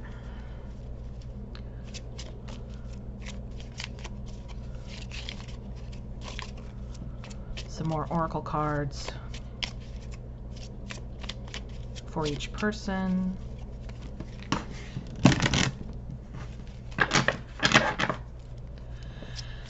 And we're going to make sure that they're good and shuffled this time, because we had a shuffling issue in pile 2 where we had to reassess and reshuffle, which happens sometimes. So we're going to make sure that these are good and shuffled, because this is an oracle deck with fewer cards, so shuffling is extra important. Okay, that's one way to do it. I always feel quite sassy with my cards whenever they fly out of my deck. I'm like, did you really have to do that? I mean, we don't got to be this way today. we can just be chill, but apparently they just can't be chill. So let's find out first. What are these? These go here, apparently. I am being told. And then this one goes here, here. No. No. Okay. Okay. Okay. Now that that's all settled,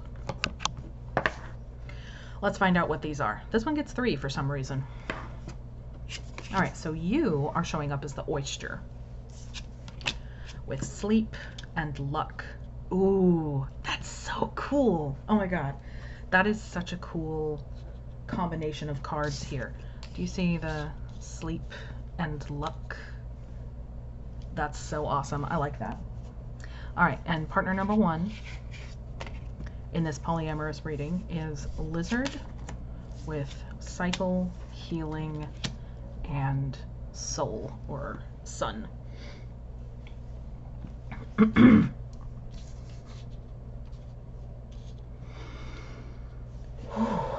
Okay, and partner number 2 is Otter. Oh, with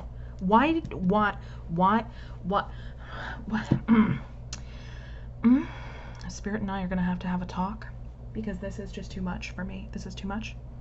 This has shown up for this in every pile, in pile 1, pile 2, and pile 3. This card has shown up for the second partner placement every time. Even when I reshuffled and pulled it again, I pulled it both times for this placement. So Spirit and I are gonna have to have a talk, because this is a lot right now.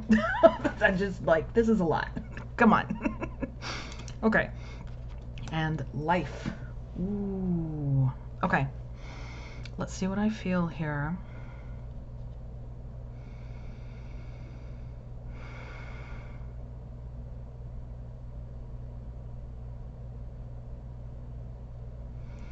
So let's start with you, because I feel like you are a person with a lot of internal gifts that you don't really show very often to the outside world. Maybe you're highly introverted. I feel like you're highly sensitive as well. If you've heard of Elaine Aron's research on the highly sensitive person, HSP, highly sensitive person, I think that might be relevant to you.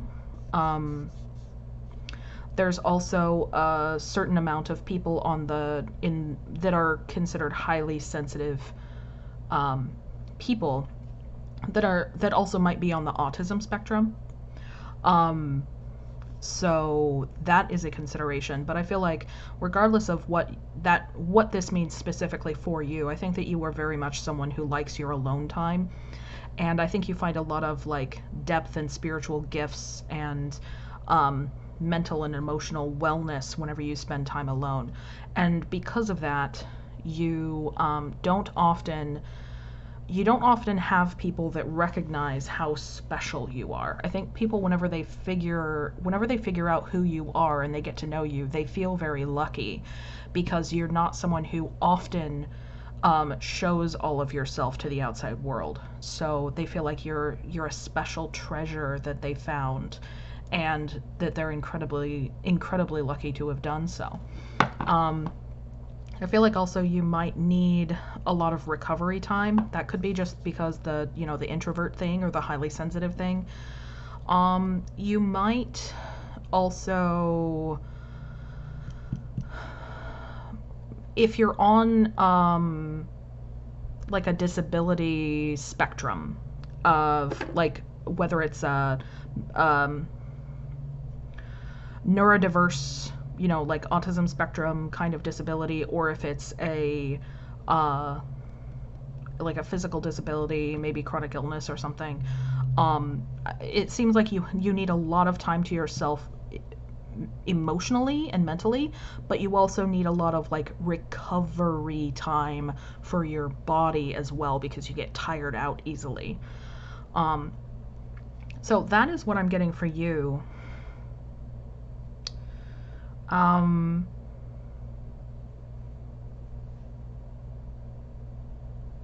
Let me see. So for partner 1, there's this, it's interesting that there's this like water, and then water, fire. So for partner 1, this seems to be someone who's very outgoing, passionate, maybe not creative in the like art sense, but creative in the maybe DIY or like construction sense. They could literally work in construction, or they could just be someone who likes to, I keep getting this like sense of someone, I keep picturing my college, the drag, the road that ran right beside the college campus, and that had a lot of businesses there, had a lot of people walking back and forth all the time. There were a lot of college students there. There were lots of people, like artists or vendors, hawking their wares and stuff. I feel like this person runs in really interesting creative spaces, even if they wouldn't consider themselves an artist per se. I feel like this is like someone who is definitely has the gift of gab, definitely has like this way of navigating and darting through social encounters, and is very good at networking. So maybe they are part of the background support of like an artistic business or something, or maybe they do a lot of like, maybe they're in radio, television, film, something like that.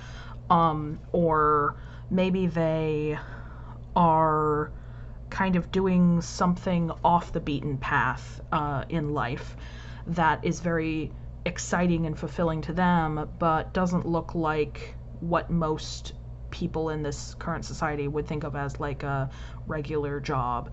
But they do something very interesting. I do see that. So this is someone who, with cycle, healing, and the sun, soul, I had the very, very slight nudge in the beginning of the reading that this person might be what you consider a soulmate. Now, I know that that's a very contentious framing, and I'm not sure that I entirely vibe with the framing myself, but what that tells me, what that coming through tells me, is that this is someone who has kind of a magnetism for you, and or might be particularly interesting, or like I said, you're drawn toward them, but also is quite challenging, perhaps. You may go through cycles of feeling like you're really connecting with this person, and then cycles of, I don't really get what they're doing. I don't really get it. Um, or this could be someone who is kind of around for a while and then disappears, and then comes back and is around for a while and then disappears. Maybe this is someone who has like a job that takes them away for a while and then they are able to come back. So this is kind of like an on again, off again thing. I do want to be careful with cycle and healing here, and soul. I want to make sure with all this like fire and then cycle and healing that this isn't, make sure that this isn't an abusive relationship. I'm not saying that it necessarily is. I'm just saying that like if you encounter a lot of challenges in this that get to be too challenging, where you're like, hey man, I like you or whatever, or I don't know the gender of this person, but like, hey, I like you or whatever, but this is too much for me. I don't feel like this is like an overtly abusive relationship. There's not like a whole lot of blaring signs or anything coming from spirit around this person for, you know, the majority of you. But there is like a potential to kind of get stuck into repetitive harmful cycles with this person, so you do need to kind of be careful and make sure that that passion isn't anger based, I think is where we're going with that. And to definitely, while this person has a lot of passion, don't let them overwhelm you. You need to know your worth as well. So they're being themselves beautifully, creatively, wonderfully, and you also deserve the space to be yourself beautifully, creatively, wonderfully. So don't let this like fiery energy overwhelm you, basically, or overwhelm your self-worth. Now this other partner here, partner number 2, we've got the Otter, which is a very like very cute and playful energy. They might be physically or like, you know, attractively very cute, and kind of open to new things, open to the world.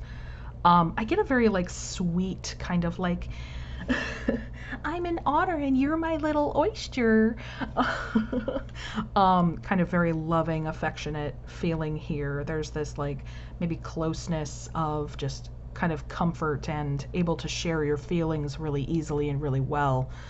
And I feel like they really treasure and value you. I feel like this like luck of, I'm so lucky that I found you because you're so amazing and so few people get to see that. I feel like this person really, really feels like that. They really value you and everything that you are.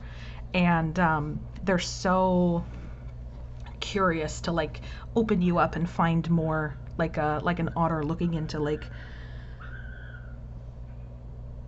sorry, there was a sound outside. Like an otter looking into things and going, what's in there? You know, finding the pearl inside and going, oh my gosh. Or, you know, surfacing from their like dive and find, and then they surface with like a sea urchin and they go, look at my treasure, oh my god. So I feel like this person really has this kind of carefree, loving attitude towards you. And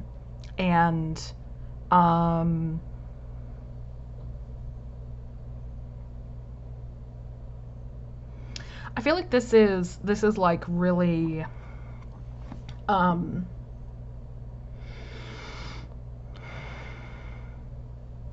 what is the word?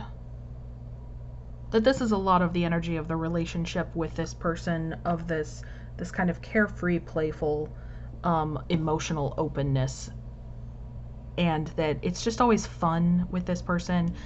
I feel like this particular relationship could be, not necessarily, but could be like a quasi-platonic or a quasi-platonic, meaning like a romantic, quasi-platonic life partner situation, and or maybe I feel like could be asexual, but like that's not necessarily the point. Like for some of you, they might be, this person might be, but I feel like it's not necessarily that this person is any particular identity, but that like sexual passion is not in and of itself like some major part of the relationship. I feel like it's just like, oh yeah, that's another way to have fun, and that this relationship is all about fun. Or that, maybe sex isn't a part of this relationship at all, but you're like really, really fast, like life partner, there for each other all the time, emotionally, mentally, supportively. Maybe have some kind of like commitment there. I'm not sure, but definitely like this is more of a like emotional bond that is really solid, and kind of just open to new things, open to new experiences together. It just feels very easy to be in this relationship, I think. And then with this person, it feels a little bit harder. It feels a little bit, you have to actively work at it or you have to actively figure some things out, because it's like, this does feel like potentially more of a sexual relationship, and or like a friend with benefits or on again, off again sort of thing, where maybe this person isn't as adept with their emotions as this person and you are. I think you and this person over here are very good and attuned with emotions, but this person is kind of like, whoa, I don't understand that. Showing up as a reptile and with fire, I feel like maybe they've got some unhealed things about them that have the potential to turn kind of wonky, toxic, but not necessarily, again, and general reading. So there's something here that needs to be healed with this person, and I think that they see you, maybe they even see, interactions with your other partner, and they think, wow, some subconscious part of them is like, wow, I need to learn how to have emotions like that. I need to know how to accept the fullness of my emotional self, but I don't quite know how yet. I don't know what that's like.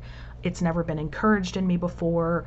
I kind of just only know how to burn hot and fast, and then I don't know how to take this more relaxed emotional outlook on life, and to approach things as playful, to approach things as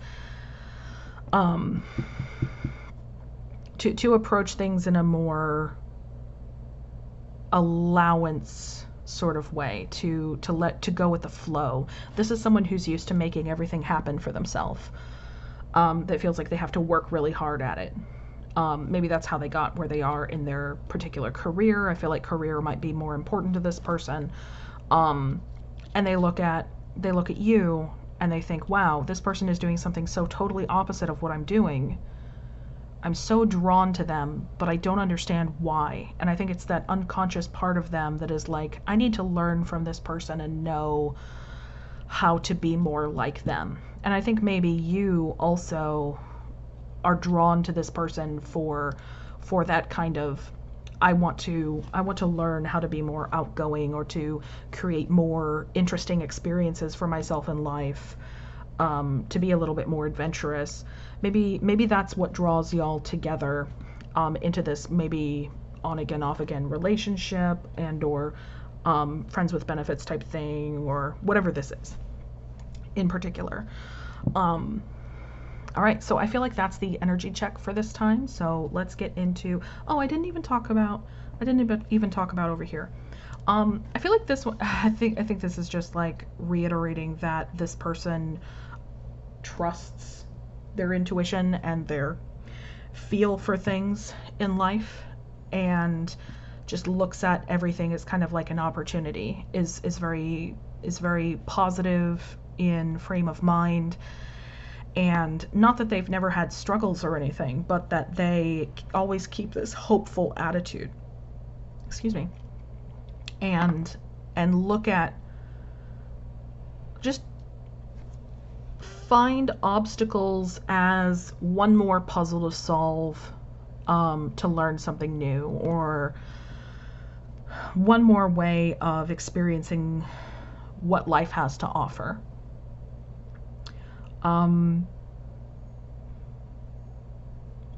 This might be someone of a more long-term, for some of you, this might be someone of a more long-term partnership that some of you might want to have a family with. And you feel would be like a good match for raising children, potentially, in whatever ways that y'all are able to do that. I think that this person definitely has kind of childlike, playful, not childlike as in like incapable or not responsible. I feel like this person is just like naturally very able to get along with kids because they're investigative, they're open-hearted, they're free in a way, kind of like kids are, and like a lot of us adults forget how to be. I feel like this person has held on to that very much so, and therefore gets along with kids very well, and then also understands the mentality of kids very easily. So maybe you see this person as like a good nesting partner, a good person for rearing children, having a family, or to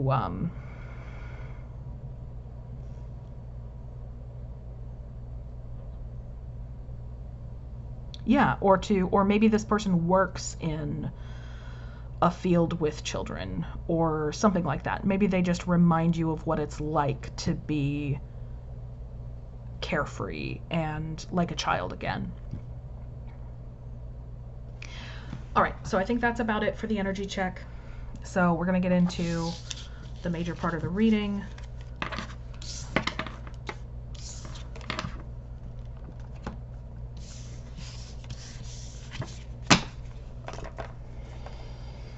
All right.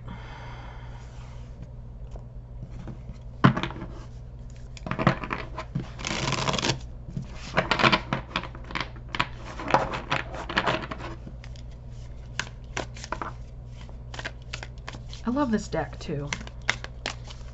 It's one of my favorites right now.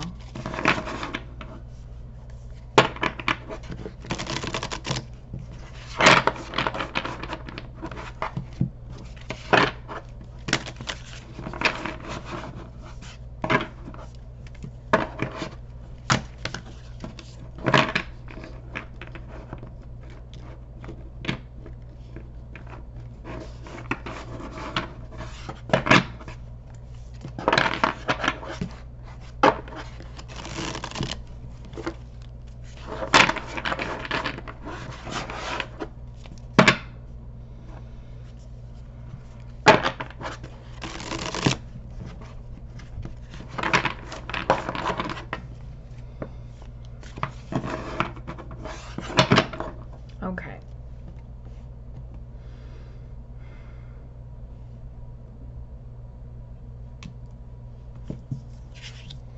So we've got for you, for partner 1, and for partner 2. And then we're going to look at the relationships between each of you. Now, as I said for both pile 1 and pile 2, this is going to be, remember that you are in relationship with both of these people, but these two people might not necessarily be in relationship with each other. They probably know about each other, and that you're, hopefully they know about each other and that you're dating multiple people. I would hope so, because the point of polyamory is openness, and honesty, communication. But that this and this are going to be intentional relationships, and then this is kind of an unintentional or consequential relationship that is not originally like meant to be a huge bond, because they're just, they relate to each other as the partner of my partner, but we'll look into that as well.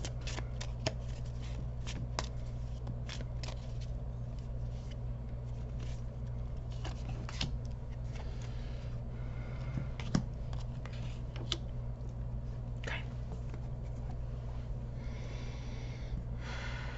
So, you are showing up as the Four of Wands reversed. This person, the lizard person, is showing up as the Harvest of Cups reversed. Interesting. Okay.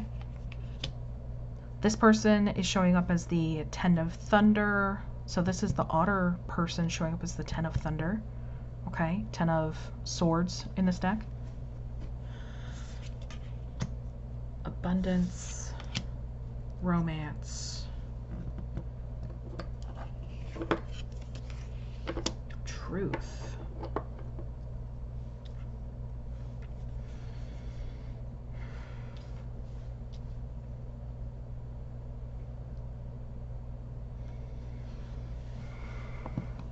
So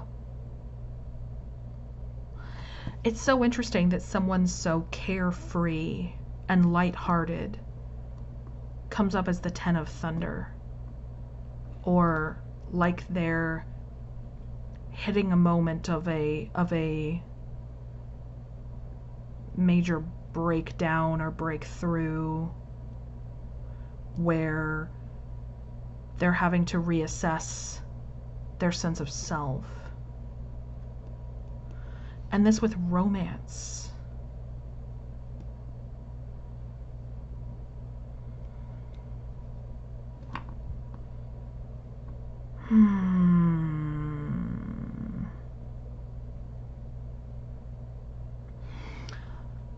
I almost would have thought that these cards would show up over here and these cards would have shown up over here, but they didn't. So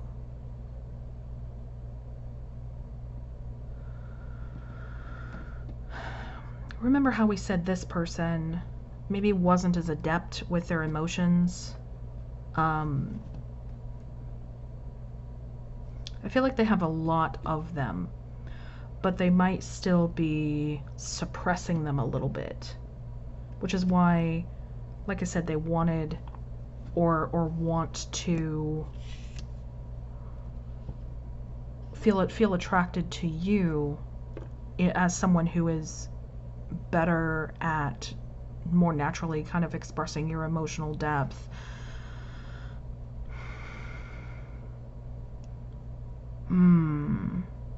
So maybe this person already knows that they want to be someone better at emotions, and they want to feel this abundance, and that's why they're so attracted to you.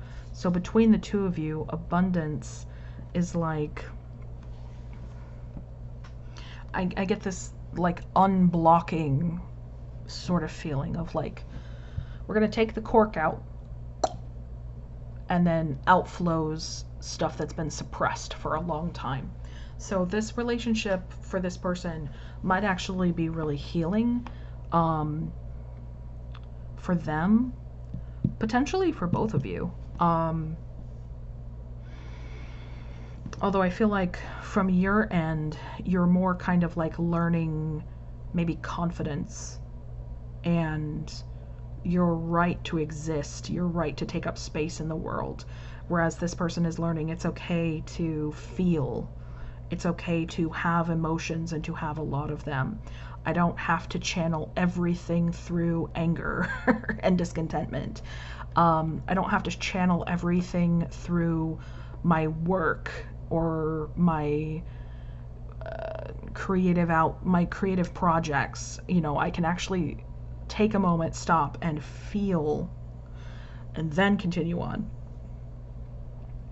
So again, there's this vibe of like, they may not be in your life forever, but there's something important that both of you need to learn here from this relationship. And then this person,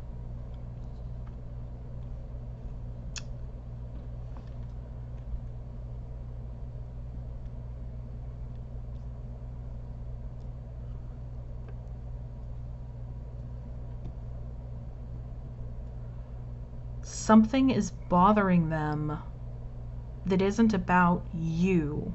It's about them. Or it's about the life that they envisioned together with you that is coming under scrutiny, or is coming under, are we going to be able to have this together? I don't feel like it's a problem with the relationship structure. They're totally fine with the whole polyamory thing, it feels like, or at least for most of you they are. I feel like this person is actually upset about something else. And I think it's like something that they wanted for y'all's life together. It might be because the concept of like children came up. I'm getting this sense of like this person is so suited toward and so just naturally kind of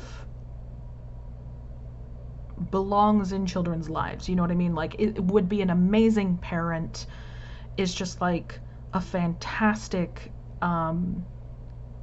teacher in the like daily life lessons thing, is great at explaining things to the level of what children need to hear to understand things, great at like gentle parenting or whatever, great at playfulness. But there's something that is like either that they're afraid of about themselves or afraid of about society. So let's go into that, I guess. So let's go into, there's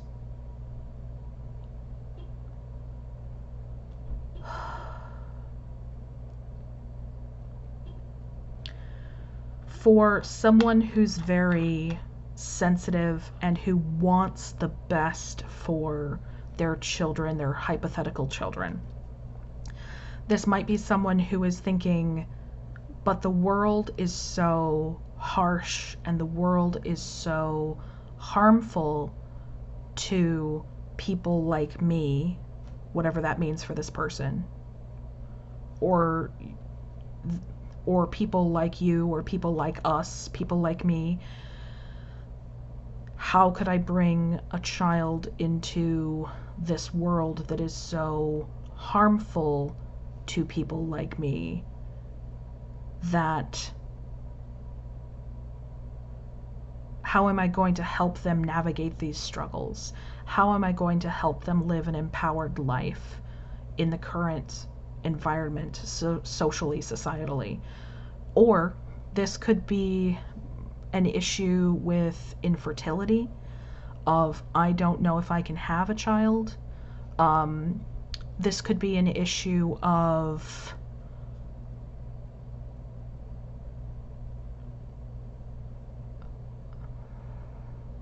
so in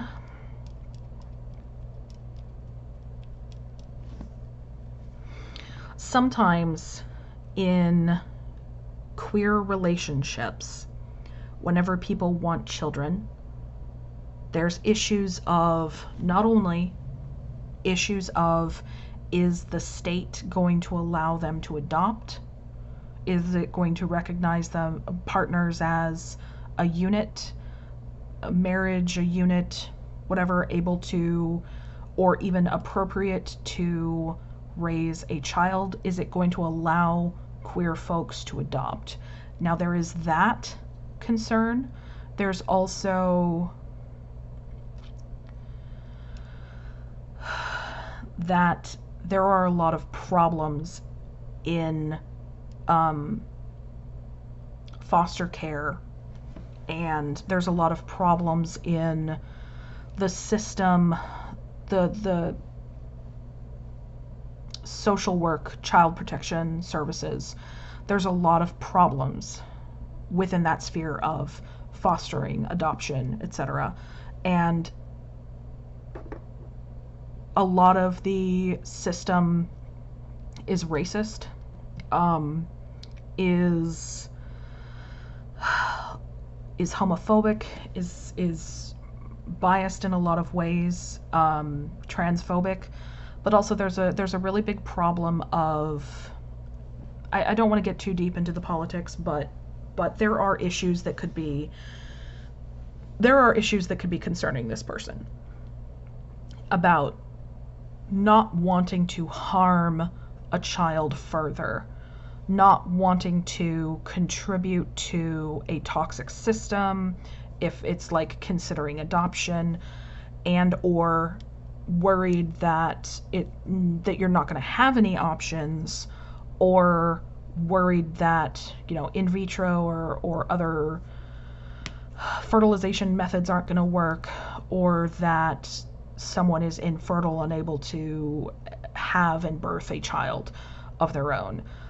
Something along those lines I feel like is like going on here, if I was right about the like children dynamic, wanting children. All right, Spirit, so what more should I say about this? Children that come from an adoption place, children that come from foster care, are highly traumatized. It is an unfortunate reality of the adoption and foster care system. It takes children away from their biological parents at a very young age, often.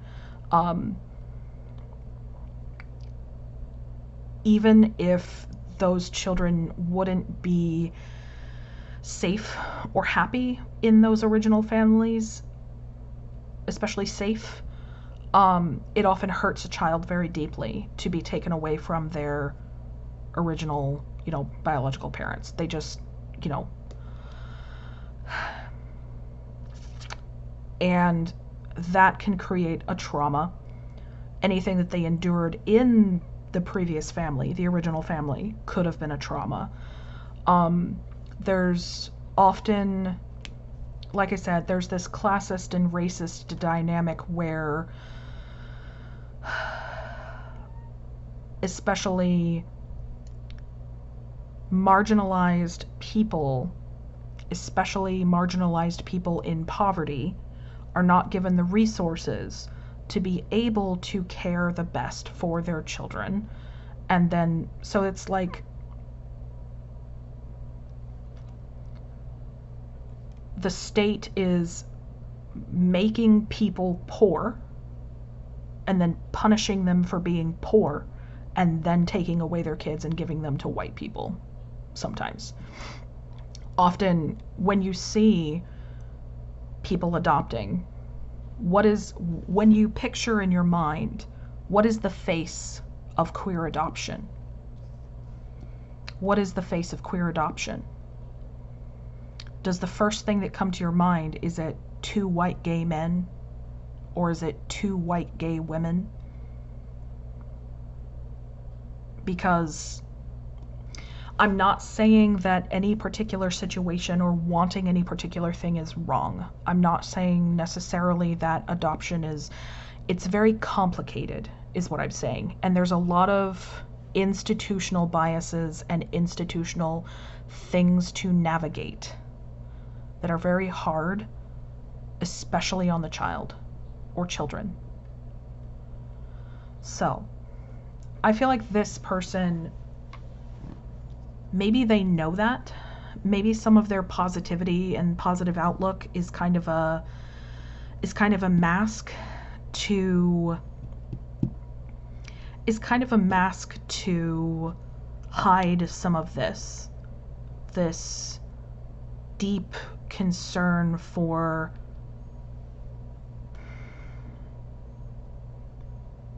is what I want going to be available to me?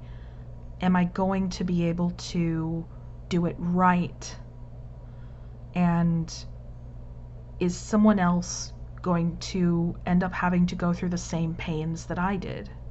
I feel like that's another reason why they're so positive now, or like trying to find the silver lining in things and trying to find hope, trying to make the best out of life, is because they don't want to hurt anyone, or they don't want anyone to hurt the way that they previously had been, maybe sometimes by these systems. So with this 4 of Wands reversed, I feel like this is you're someone who is, Four of Wands is like the celebration after a good foundation, right? A good first step in a creative process. So I feel like you're at that place with your life where you're like, I have a lot of great things, but there's more that I want out of life. And I think we see kind of a hint of what that might be with this person over here. And then also we see kind of a hint of how you can grow with someone, with this person over here. The truth as the unconscious dynamic between these two partners is, I think actually that both of these people, both of these partners help you to understand yourself better. I think that with the oyster card that came up before, you're someone who very much likes to know yourself. Self-knowledge is power to you. Self-knowledge is important. And I think that both of these partners reflect you in different ways and help you to understand your own heart and soul a bit better. You are navigating very different life struggles with these two different people, but they're both important to you, and they're both worthwhile, and they're both, in the end, I feel like necessary. I see like just generally a very happy overall life with this person. If it's like a long-term like life partner of any stretch of life partner.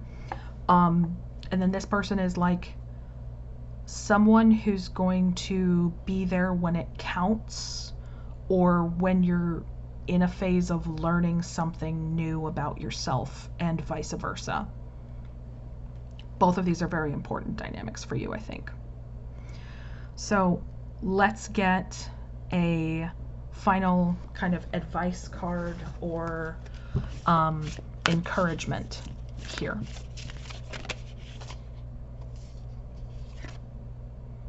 So this came up for pile 2 as well, so that's interesting. When I lean on certainty and faith, I change my mind about how I see the world. Let's get you another one. Not that many. Not that many. My goodness. We'll feel it out. Okay, this one's a maybe. Spirit, pick like one. This one, okay.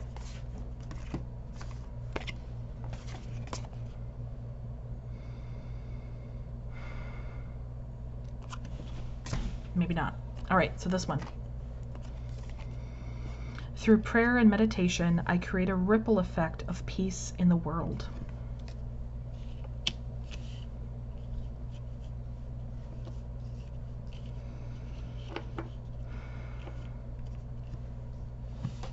I think this is about just facing opportunities, facing challenges as opportunities.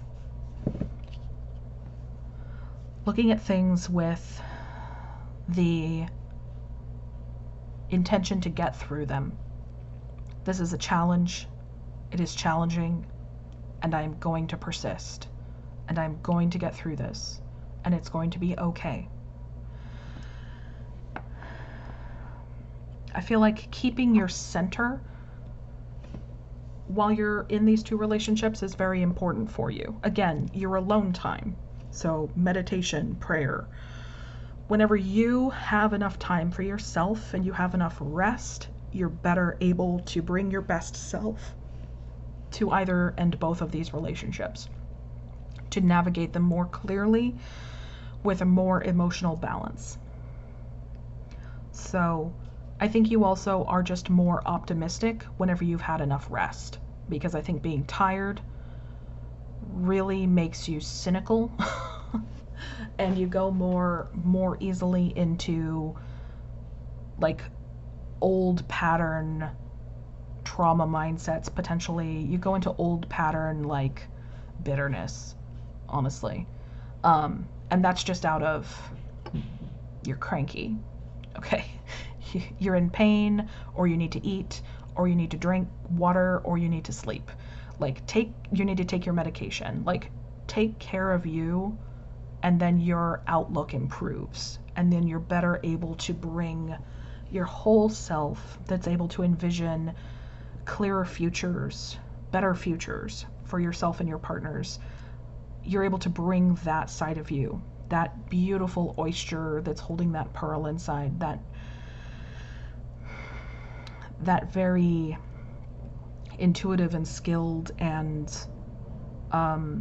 like, you have a lot of inner resourcefulness that not a lot of people know about.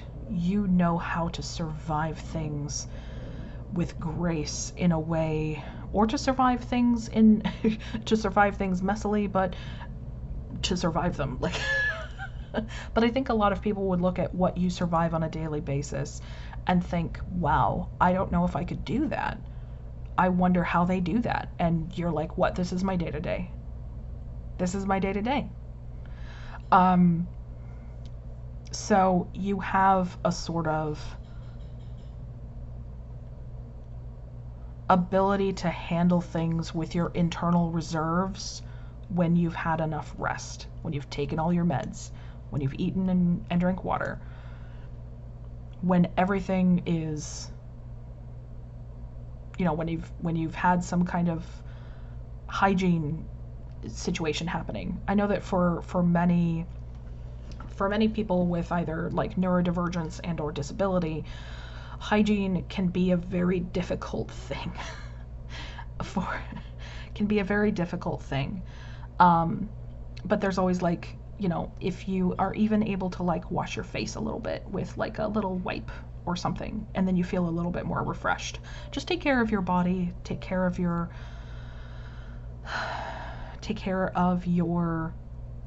internal state and your body at the baseline. Take care of your soul through prayer or meditation. And when you find that peace for yourself, then you'll be able to bring that very wise, resilient part of you to any challenge that you may encounter, in partnerships or out of them.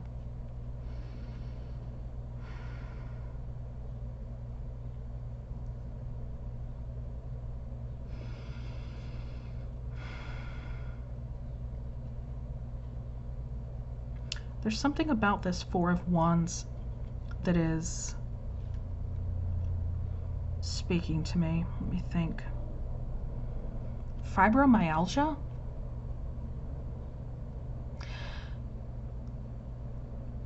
Because I got a very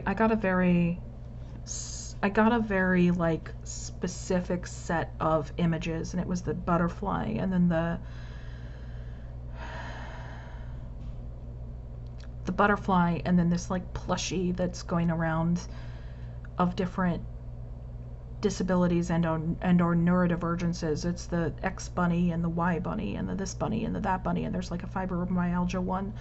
And so I'm not saying that all of you might have that as part of your life, but I think it fits well into this like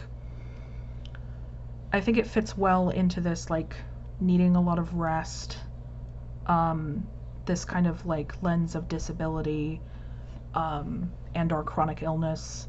So there might be, even if it's not that specifically, and this is definitely not a diagnosis, like for anything medical, you always need to consult a doctor, because I am not a doctor. I am just a tarot reader. Okay, so, but I did get this sense of like there is something about this card was telling me like fibromyalgia or Ehlers-Danlos, or I'm running through things that I know of in my head, and I'm like, PCOS? Probably not. Or like I get the nudge from spirit, like, no, not PCOS, probably. POTS, POTS? Probably not. But like fibromyalgia, yeah, on this end. And then what was the other one that I said? Interstellos, or like connective tissue. Yes. So maybe some of you have those sorts of issues, and I'm getting the sense of like not this though. So not those, but like yes, maybe these. And I don't know the differences about those things. I don't know a whole lot about these things. Like I said, this is not a diagnosis. This is a like consult your doctor. Make sure that if you're going through a lot and you're tired all the time and you don't know why, that's a good sign to maybe go to the doctor and see if there's something deeper going on. So, anyway, thank you so much for tuning in. Pile 3. Thank you for bearing with me in my kind of new polyamory reading spread and this experiment that I did for, doing a relationship reading polyamorously. So thank you so much. I appreciate you very much, and I will see you in the next one. Bye-bye.